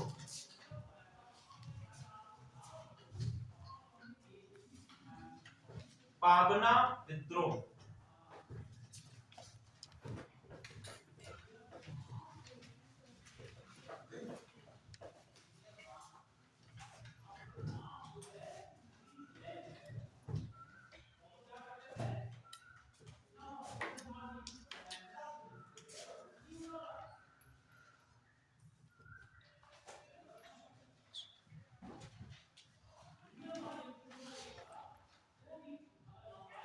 पावना विद्रोह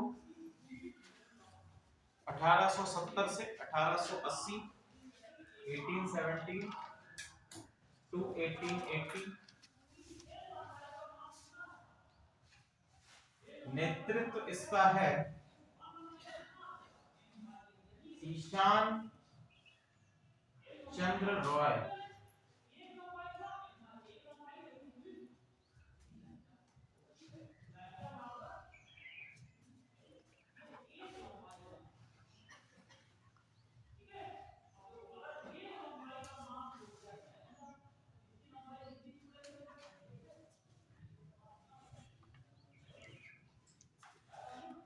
भौगोलिक क्षेत्र है इसका पूर्वी बंगाल।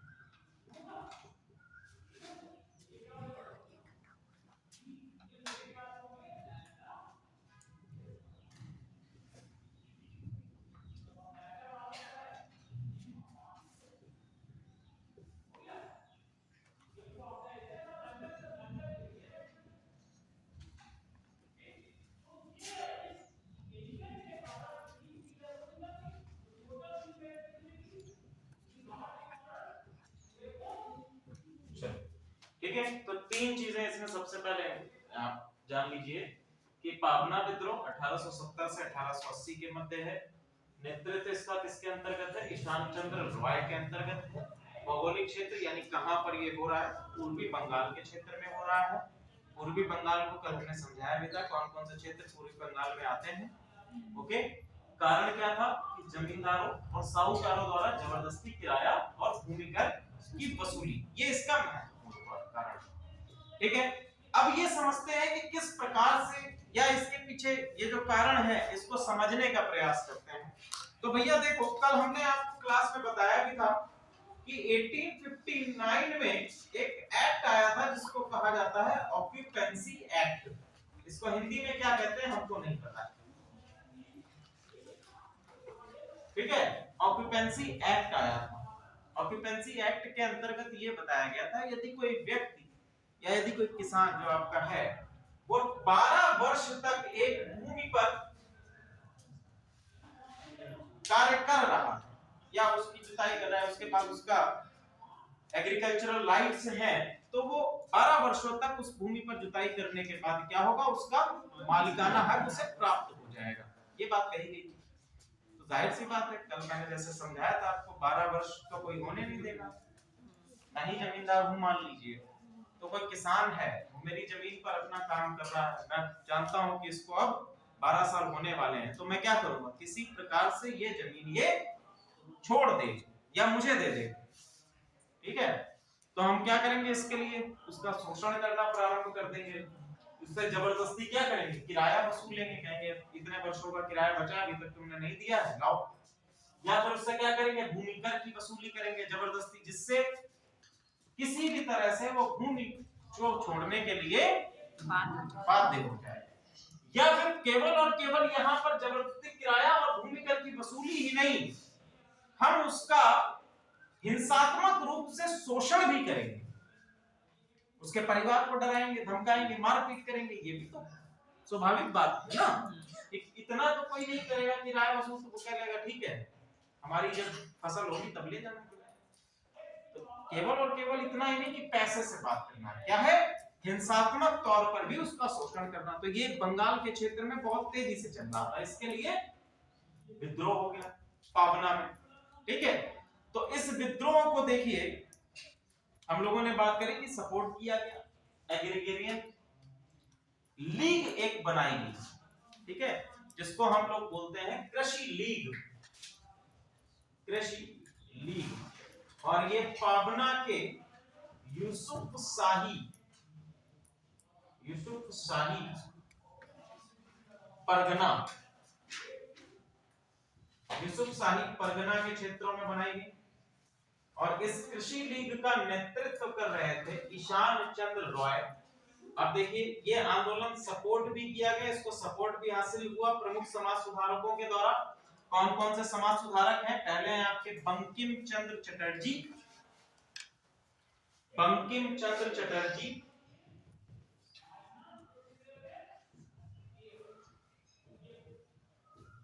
आरसी दत्त और इंडियन एसोसिएशन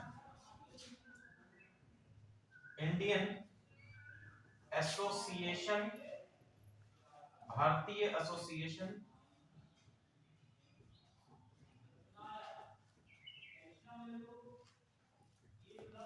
ठीक है।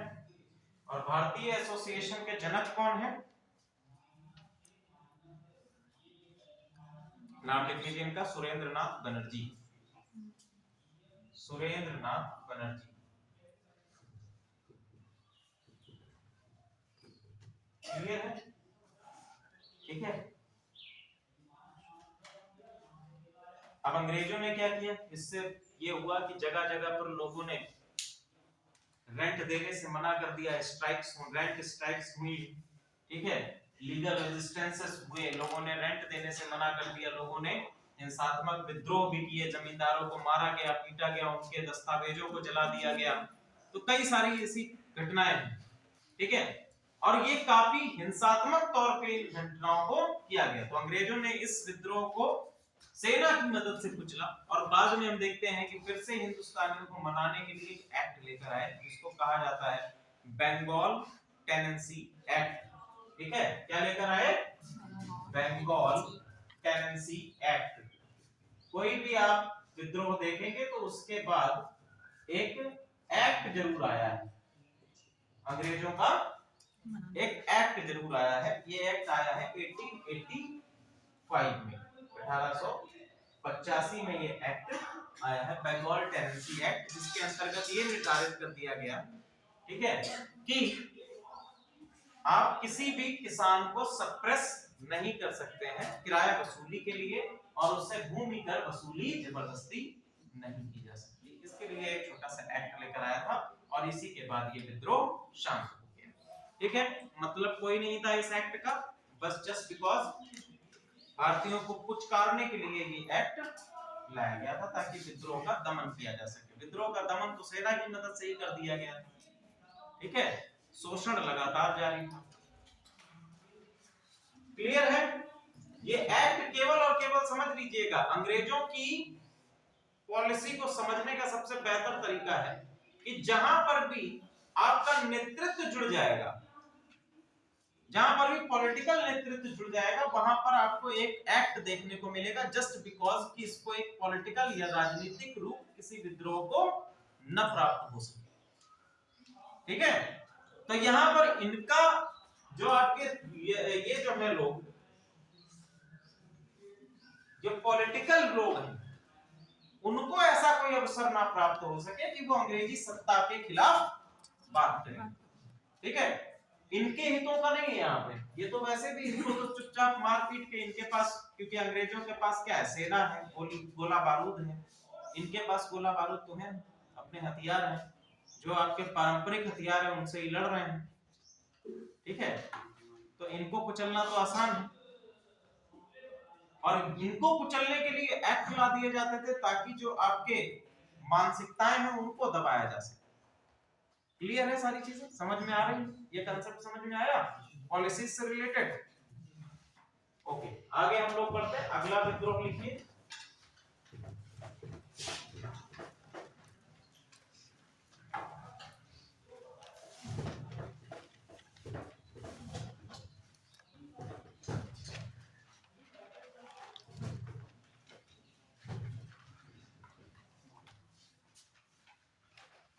दक्कन विद्रोह।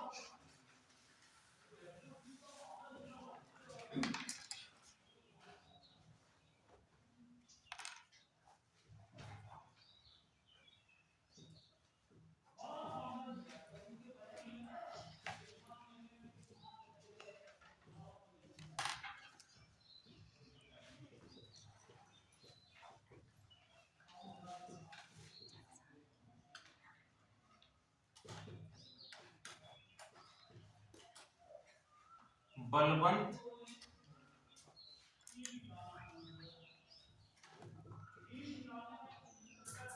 वासुदेव बलवंत फड़के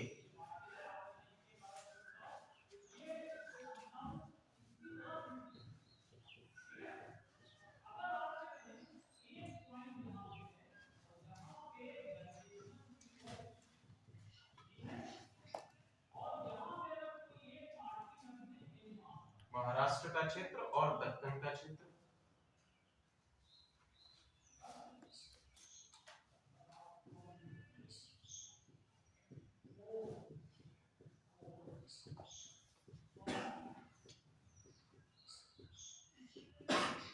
पूना है, सतारा है, अहमदाबाद है और सोलापुर। सोलापुर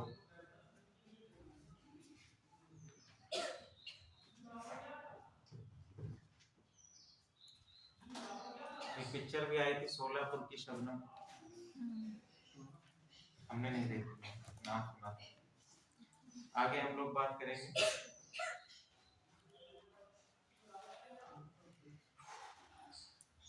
कारण क्या है? ओके,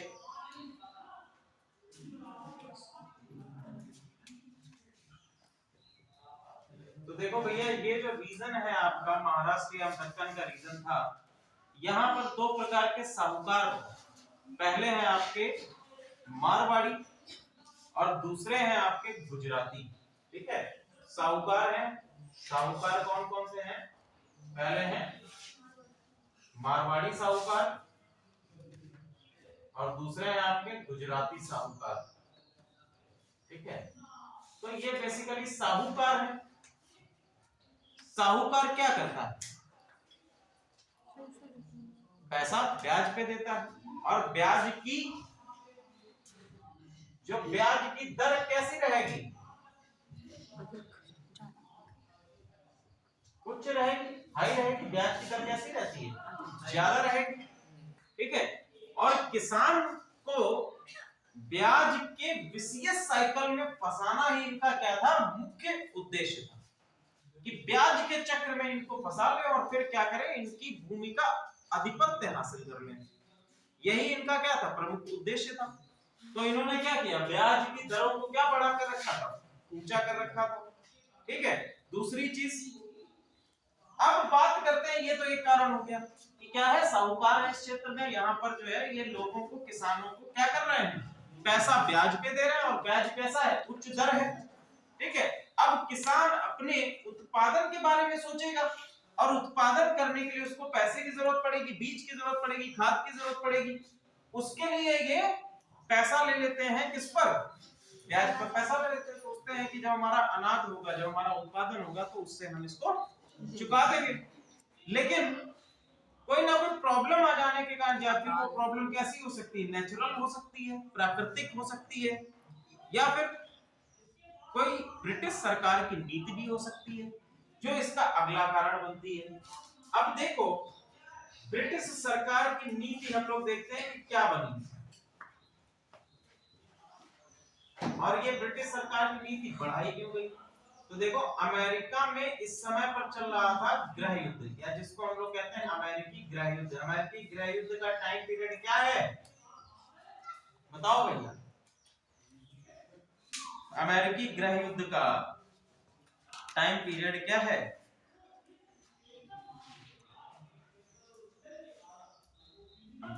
अमेरिका में गृह युद्ध हुआ था, उसका टाइम पीरियड क्या है? 1776 से 80 वो पहला। 1863 से 1865 तक अमेरिका का दूसरा गृह युद्ध चला था। ठीक है, तो इस गृह युद्ध के कारण अमेरिका में कपास की मांग में क्या हुआ? कमी आ गई। समझने का प्रयास करिएगा। जब एक देश में गृह युद्ध चल रहा है, वहां पर सिविल वॉर चल रहा है, तो क्या होगा? कपास की मांग में कमी आ गई। कपास का निर्यातक देश उस समय सबसे बड़ा कौन था?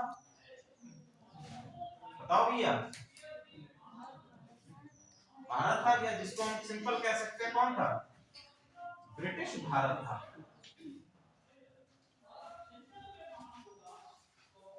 सर प्लीज बताइए भारत में कौन कौन से क्षेत्र हैं?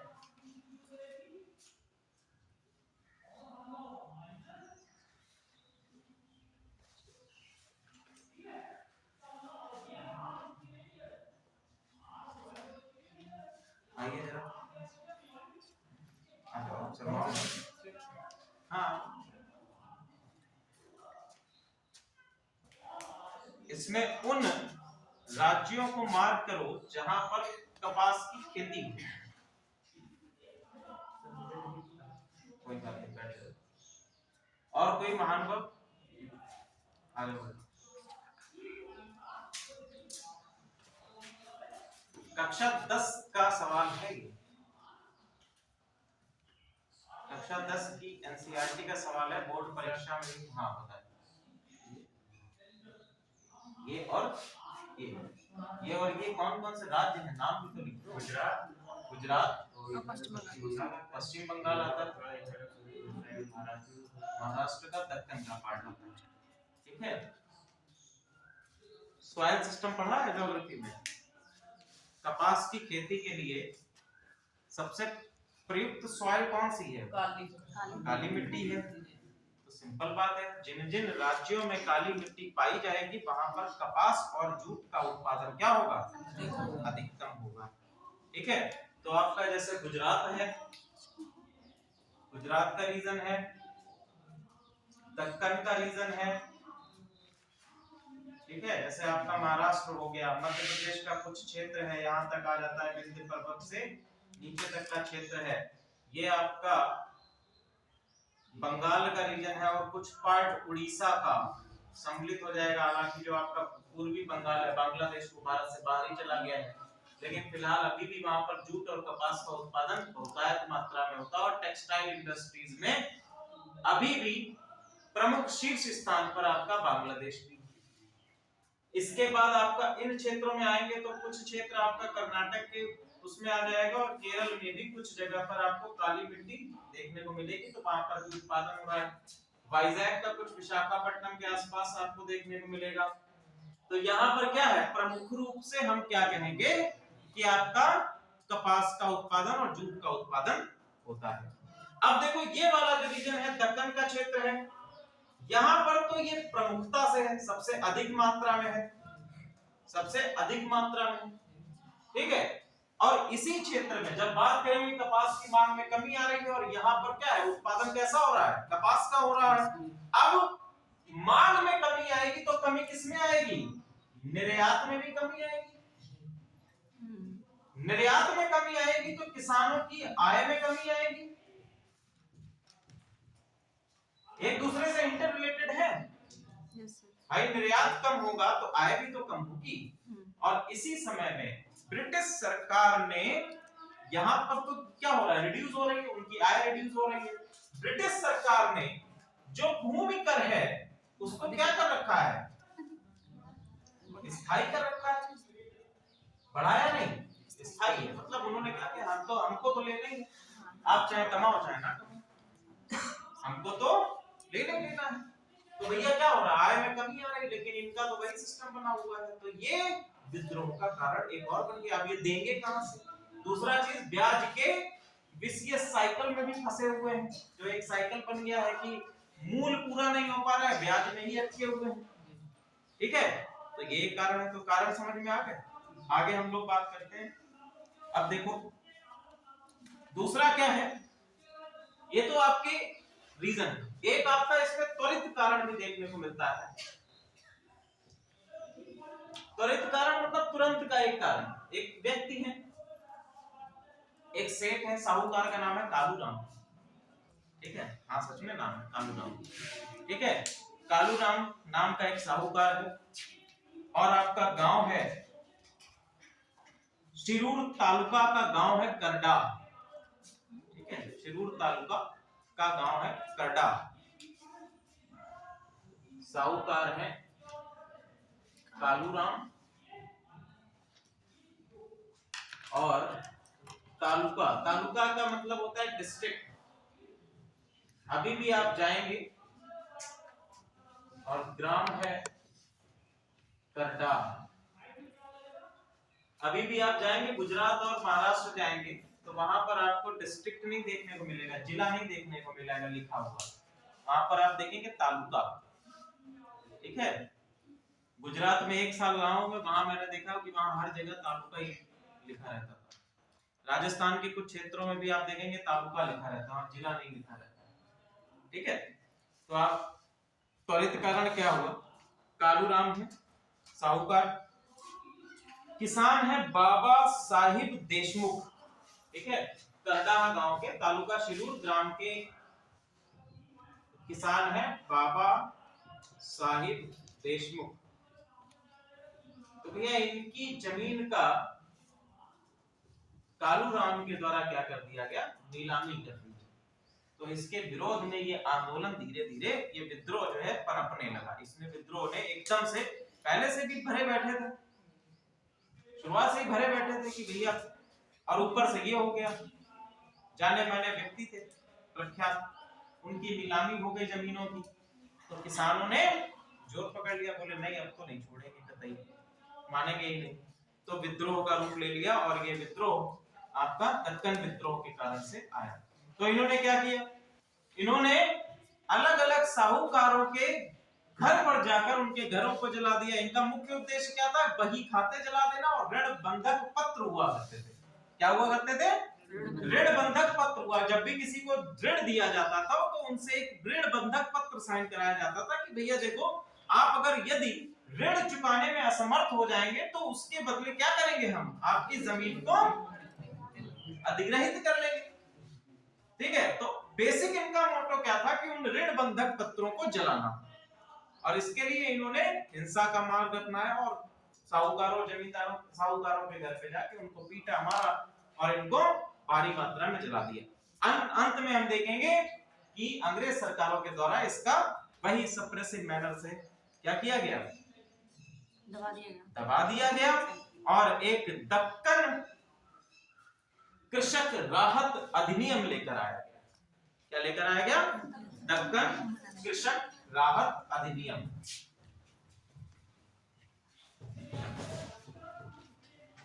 सेना की सहायता दी गई, किसानों को मारा गया और लेकर आया गया दक्कन कृषक राहत अधिनियम 1800। दक्कन कृषक राहत अधिनियम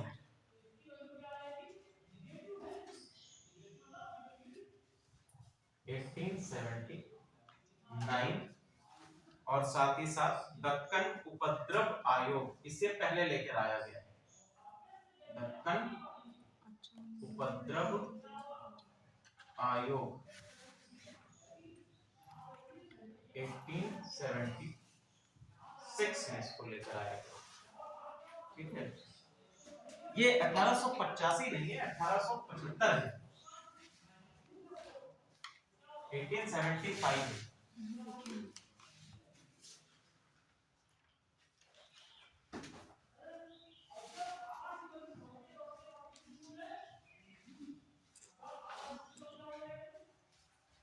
ठीक है, दक्कन उपद्रव आयोग आया 1876 में। तो उसने क्या किया कि विद्रोह क्यों हुआ है, क्या कारण है, इसकी जांच करना था, और जांच के बाद जो आपकी रिपोर्ट आई उसके आधार पर आपका दक्कन कृषक राहत अधिनियम लेके आया गया 1879 में। ठीक है, अब इसमें क्या क्या चीजें गई इस अधिनियम के अंतर्गत। तो पहला चीज इन्होंने कहा बेदखल किसानों की जमीन वापसी। पहला काम क्या किया जाएगा कि जितने भी बेदखल किसान हुए, जिन किसानों को बेदखल किया गया है, उनको उनकी जमीन की वापसी की जाएगी।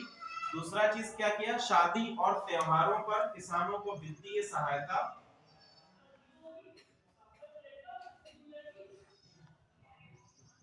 शादी और त्योहारों पर किसानों को वित्तीय सहायता योजना क्यों लगाई।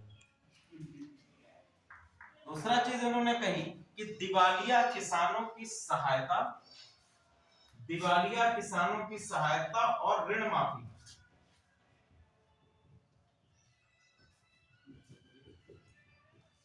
दिवालिया किसानों की सहायता एवं ऋण माफी, इनका जो है ऋण भी माफ कर दिया जाएगा।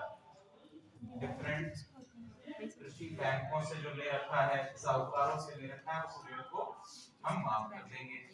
दूसरा बात क्या की गई कि ऋणग्रस्त भूमि में, ऋणग्रस्त भूमि की बिक्री में बाहरी व्यक्ति का, ऋणग्रस्त भूमि की बिक्री में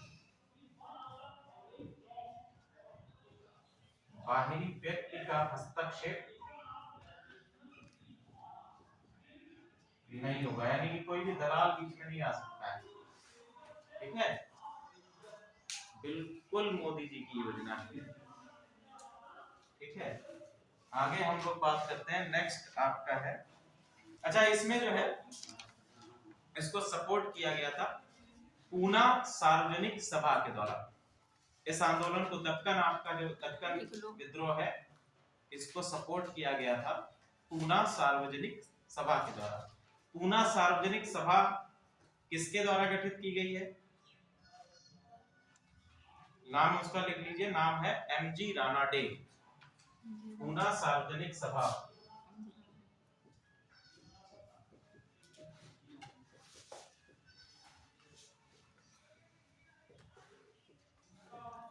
एमजी राणा डे। एक और आप लोग लिख लीजिए,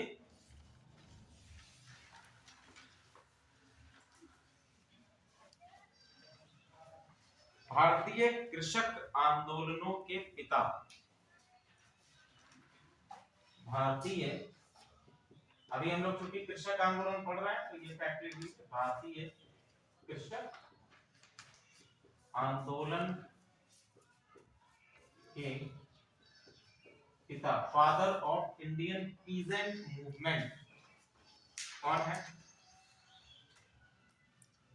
नाम लिखे एनजी रंगा। एनजी रंगा, एनजी रंगा, पूरा नाम है इनका गोगीनेनी रंगा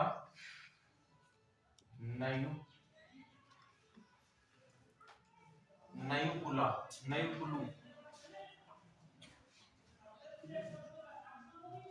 ठीक है, जिनको हम लोग एनजी रंगा के नाम से जानते हैं, इनको कहा जाता है भारतीय कृषक आंदोलनों के पिता के तौर पर जाना जाता है। फैक्चुअल आपका क्वेश्चन है, एसएससी या वनडे एग्जामिनेशन में आपसे पूछा भी जा सकता है। क्लियर है, आगे हम लोग बात करते हैं। अगला लिखिए आंदोलन चंपारण सत्याग्रह।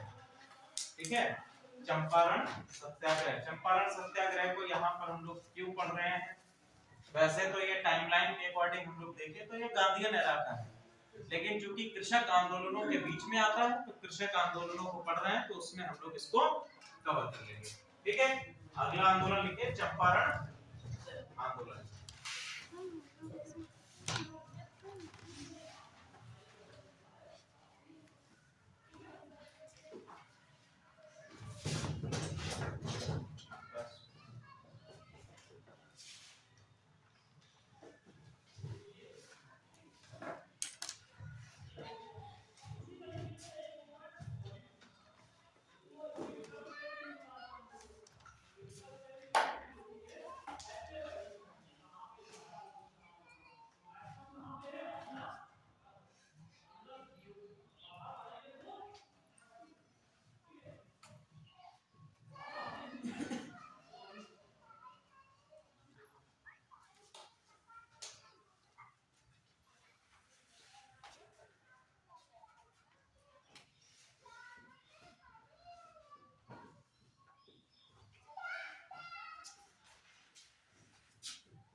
ठीक है, आप समझो भैया।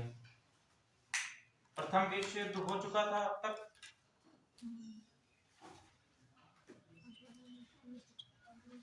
1917 तक प्रथम विश्व युद्ध हो चुका था या नहीं? अरे लगभग हो ही चुका था। ठीक है, पूरा हो चुका था। तो इस समय तक हम देखते हैं कि जर्मनी अपने पूरे उत्कर्ष पे था, चरम पे था। ठीक है, उससे 1917 तक आते हैं। आर्टिफिशियल डाई जर्मनी में बनने लगी थी, यानी जर्मनी बनने लगी थी मतलब पूरे यूरोप में जर्मनी से उसका प्रादुर्भाव हुआ, धीरे धीरे पूरे आपके यूरोप में फैल गई। अब जब आर्टिफिशियल डाई आ चुकी है तो इसका इंपैक्ट आपकी नेचुरल डाई पे क्या होगा? एक आपकी क्या है, मानव निर्मित नील है, ऐसे समझो। और एक मशीन, एक आपकी मानव निर्मित नील है और एक आपकी क्या है, प्राकृतिक नील है।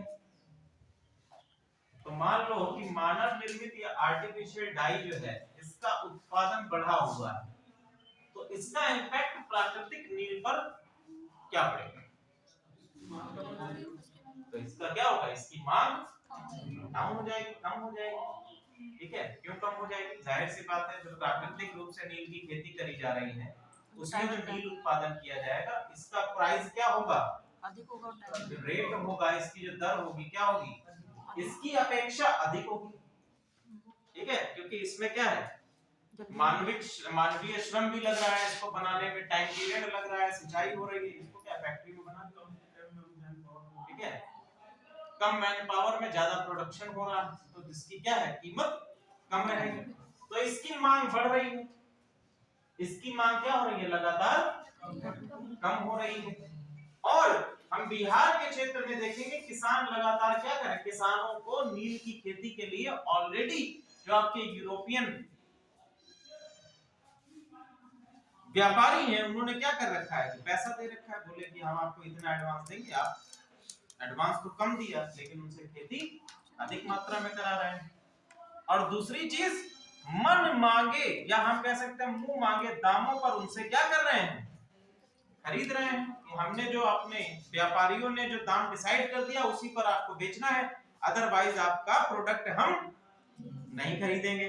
तो लागत उन्होंने 100 रुपए की लगाई और बेच रहे हैं 10 रुपए में, तो इससे क्या होगा, उनका शोषण हो रहा है। ठीक है, तो इसके कारण आपके चंपारण के क्षेत्र में एक विद्रोह या आपके बिहार के क्षेत्र में एक विद्रोह जन्म लेता है, ये आपका चंपारण सत्याग्रह।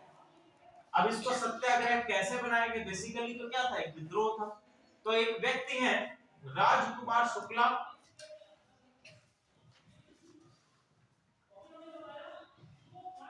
उन्नीस 1915 में गांधी जी भारत आ चुके थे। गांधी जी भारत कब आए थे, गांधी जी भारत आ चुके थे। अफ्रीका में एक बहुत ही हिट शो करके भारत में इनका पदार्पण हुआ था 1915 में। ठीक है, एक बड़ी जीत के तौर पर हासिल करके भारत में आए थे। तो राजकुमार शुक्ला जी ने जो है, और आते ही ये आईएनसी से जुड़ भी गए। ठीक है, आते ही आईएनसी से जुड़ गए। मोहम्मद अली जिन्ना जो है महात्मा गांधी से पहले से आईएनसी से जुड़े थे और आईएनसी के एक बड़े कद्दावर नेता के तौर पर जाने जाते थे। कहीं कहीं पर आप इतिहासकारों को इस तरह से भी देखने को मिलेगा कि यदि महात्मा गांधी आते ही इंडियन नेशनल कांग्रेस से नहीं जुड़ते तो शायद भारत का विभाजन होने की स्थिति ना आती। ठीक है, क्योंकि उससे जो आपके मोहम्मद अली जिन्ना है उनके हितों का कार्यक्रम होता रहता। ठीक है, उनके हितों की प्रतिपूर्ति होती रहती, तो ऐसी कोई नौबत ही नहीं आती। या फिर सांप्रदायिकता का बीज ही नहीं जन्म लेता, ऐसा भी एक कारण कहा जाता है कि सांप्रदायिकता का बीज ही जन्म नहीं लेता। ठीक है, वो खैर अलग की बात है, जो हम लोग पढ़ेंगे उस चीज को तब हम लोग डिस्कस करेंगे किस प्रकार से ये चीजें होती। चलो, तो राजकुमार शुक्ला जी ने आह्वान किया गांधी जी से कि गांधी जी आप आकर चंपारण के क्षेत्र में आइए, यहाँ पर किसानों की बड़ी दुर्दशा हो रही है। और यहाँ पर गांधी जी आए और उन्होंने क्या लागू कर दिया, सत्याग्रह लागू कर दिया। ठीक है, उन्होंने कहा कि भैया देखो एक पहले से एक्ट बना हुआ था कि यदि आपकी उपज जो है, यहाँ पर देखो नील की खेती भी कराई जा रही है और ऊपर से टैक्स भी दिया जा रहा है। तो एक गांधी जी, उन्होंने अंग्रेजों ने कहा कि देखो भैया, अंग्रेजों का एक कानून था, यदि उपज जो है 50% से कम होती है तो टैक्स देने की आवश्यकता नहीं होती। ये एक एक्ट था, ये एक कानून था अंग्रेजों का। तो गांधी जी जब आए तो उन्होंने पूरा जो है पहले एक रिपोर्ट बनाई। रिपोर्ट बनाने के पास उन्होंने पाया कि 50% से कम जो है ये उत्पादन इस क्षेत्र में हुआ है, चंपारण के क्षेत्र में। तो ये चंपारण के लोगों को कर देने की आवश्यकता नहीं है। दूसरी चीज, नील की खेती भी इनसे क्या कराई जा रही है, जबरदस्ती कराई जा रही है। ठीक है। दूसरी चीज क्या थी, यहां पर एक सिस्टम लागू था जिसको हम कहते हैं तिनकठिया सिस्टम।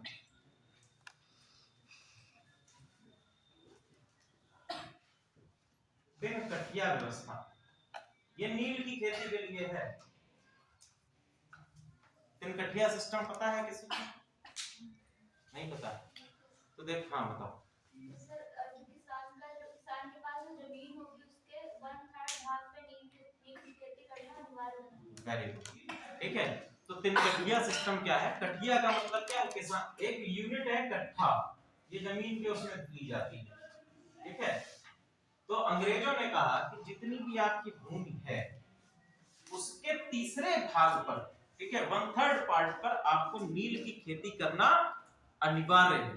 तो तिनकठिया सिस्टम भी एक इसका प्रमुख कारण था।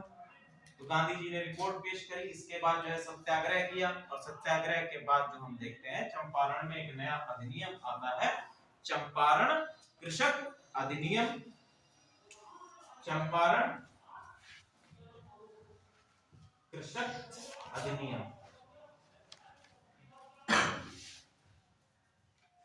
1917 का चंपारण कृषक अधिनियम आता है, जिसके अंतर्गत तिनकठिया सिस्टम को खत्म कर दिया गया और साथ ही साथ जो आपका राजस्व या कर वसूला जा रहा था उसको भी दबा दिया गया। अब क्वेश्चन है ये, सत्याग्रह क्या है?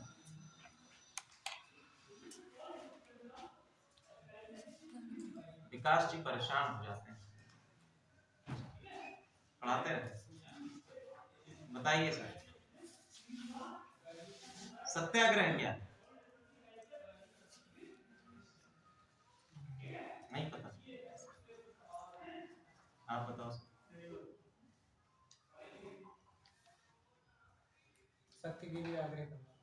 सत्य के लिए आग्रह करना, वेरी गुड। ठीक है। और सत्य के लिए आग्रह आधार क्या होगा बेटा, किस प्रकार से किया जाएगा? अहिंसा। ठीक है। अहिंसात्मक तौर पे हम क्या करेंगे, आग्रह करेंगे। किसके लिए? सत्य के लिए। आग्रह क्या है? सत्याग्रह। और आग्रह करना क्या मतलब होता है? रिक्वेस्ट करना, कि देखो भैया, विनती करना, अनुरोध करना। ठीक है। लेकिन इसमें एक और चीज शामिल है। पहली चीज क्या है कि आप आग्रह किस प्रकार से करेंगे। अहिंसा तो शामिल ही शामिल है, अहिंसा तो शामिल ही शामिल है। दूसरी चीज इसमें ये शामिल है कि हम क्या रहेंगे, तटस्थ रहेंगे।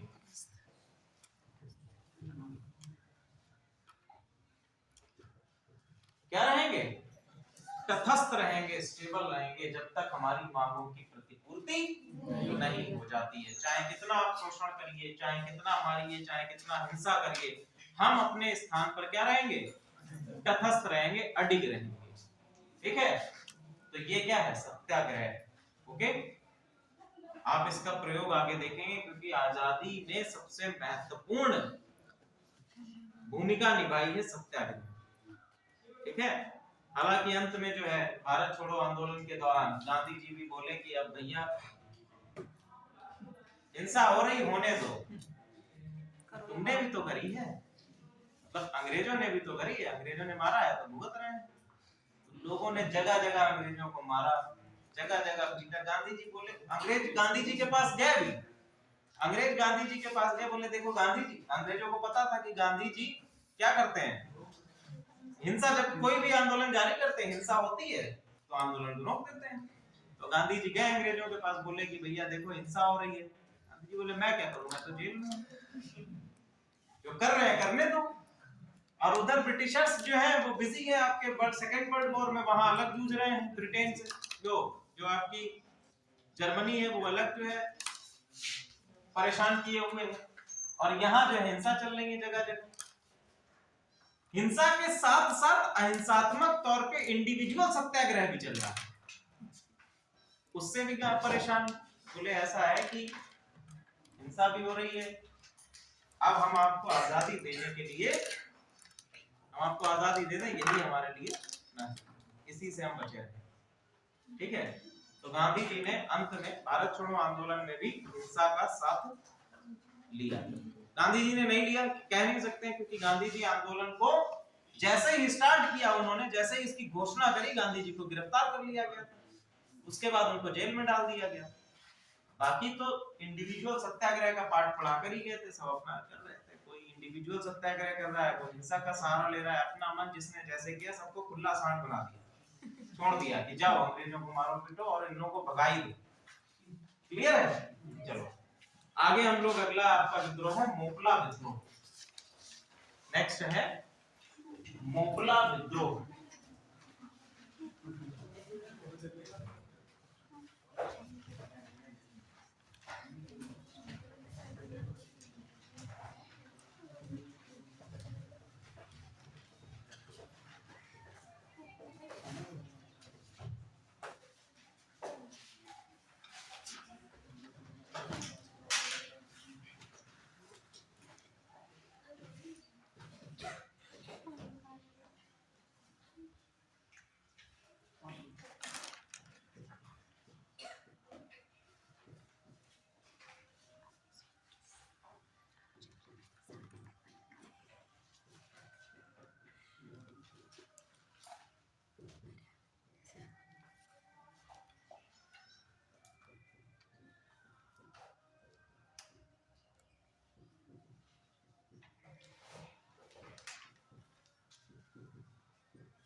क्या हुआ वकील साहब, आपकी आवाज पहचानता हूँ।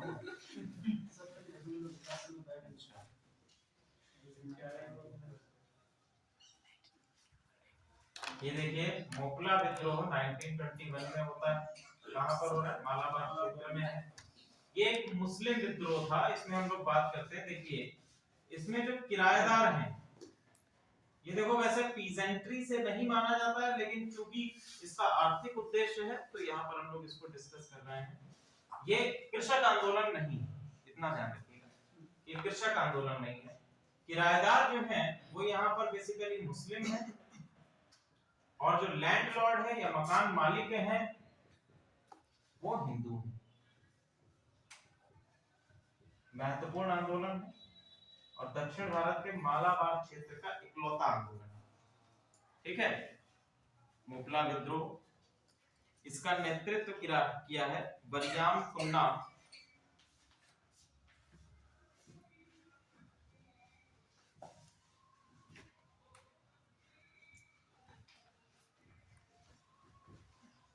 बरियाम कुन्नत है, बरियाम कुन्नत, कुंज अहमद हाजी।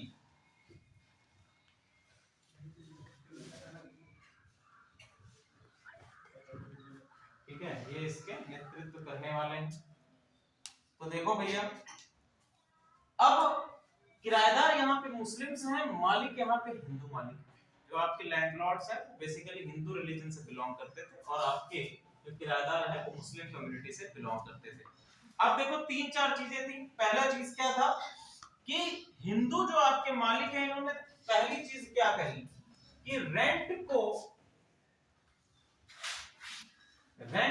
बढ़ा दिया गया।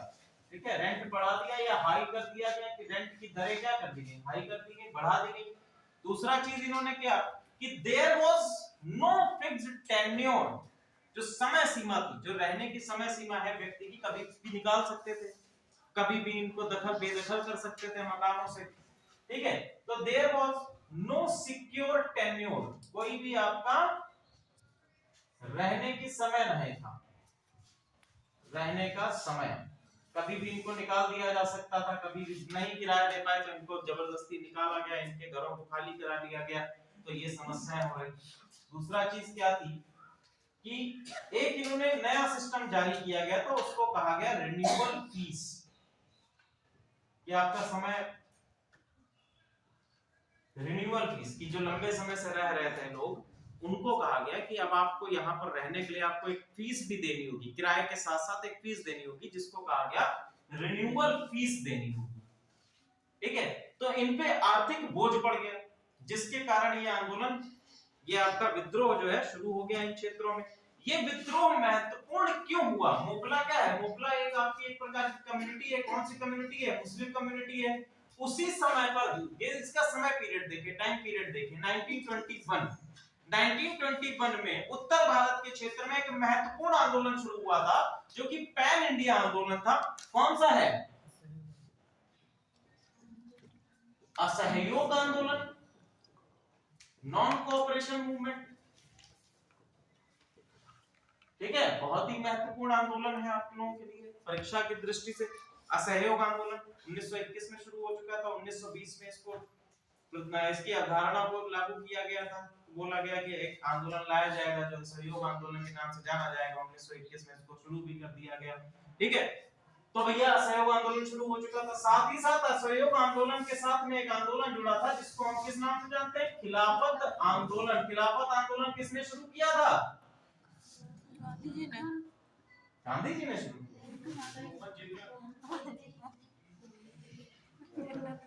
अली बंधुओं ने शुरू किया। अली बंधुओं ने।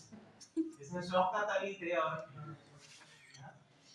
अली बंधुओं ने इसको शुरू किया था, खिलाफत आंदोलन को भारत में। वैसे तो खिलाफत आंदोलन आपका तुर्की से, ठीक है, खलीफा के पद को लेकर जो खलीफा की शक्तियों को घटा दिया गया था यूरोपीय सरकार के द्वारा, तो यूरोपीय सरकार को भारत में चैलेंज करने के लिए खिलाफत आंदोलन शुरू कर दिया गया। ऐसे तो ये आपका भारत बाहर से, ठीक है, तो यहाँ पर भारत में खिलाफत आंदोलन को असहयोग आंदोलन के साथ में मिला लिया गया गांधी जी के द्वारा, ताकि क्या करा जा सके कि भारतीय मुस्लिमों को भी एक एकीकृत, या हम कह सकते हैं एकता की भावना में लाया जा सके। असहयोग आंदोलन के साथ में इसको जोड़ लिया। इन दोनों ने ही क्या किया, जो आपका मोपला विद्रोह है उसको सपोर्ट किया। असहयोग आंदोलन और जो आपका चल रहा था खिलाफत आंदोलन, दोनों ने क्या किया? मोपला विद्रोह का सपोर्ट किया। और मोपला विद्रोह को जैसे ही सपोर्ट मिला कि इसने आग में ज्वाला की तरह काम किया। इन्होंने क्या किया, क्योंकि ये हम लोगों ने इसका नाम ही दिया है क्या? विद्रोह, तो ये कैसा होगा? हिंसात्मक होगा। अब हिंसा पनपने लगी, और यहाँ पर आप लोग देख ही रहे हैं कि एक पक्ष मुस्लिम है, दूसरा पक्ष हिंदू है, तो क्या हो गया? इसको नाम दे दिया गया सांप्रदायिक दंगे का। किसका नाम दे दिया गया? सांप्रदायिक दंगे का। जाहिर सी बात है कि जब एक कम्युनिटी दूसरी कम्युनिटी को हिंसात्मक रवैया अपनाएगी, तो इसका किसका नाम आएगा? ये क्या है? एक कम्युनल राइट है, एक सांप्रदायिक दंगा है। तो तुरंत ही जो है गांधी जी ने कहा ये तो एक दंगा है, इसको हटाओ। ठीक है, तो मोपला विद्रोह का सपोर्ट असहयोग आंदोलन और खिलाफत आंदोलन से वापस ले लिया। ठीक है, और वहीं पर ये आंदोलन समाप्त। क्लियर है? अब इससे आगे की कहानी, बाकी बचे हुए आंदोलन हम लोग नेक्स्ट क्लास में डिस्कस करेंगे। बहुत जल्दी है जाने की, बहुत जल्दी है। सर पैर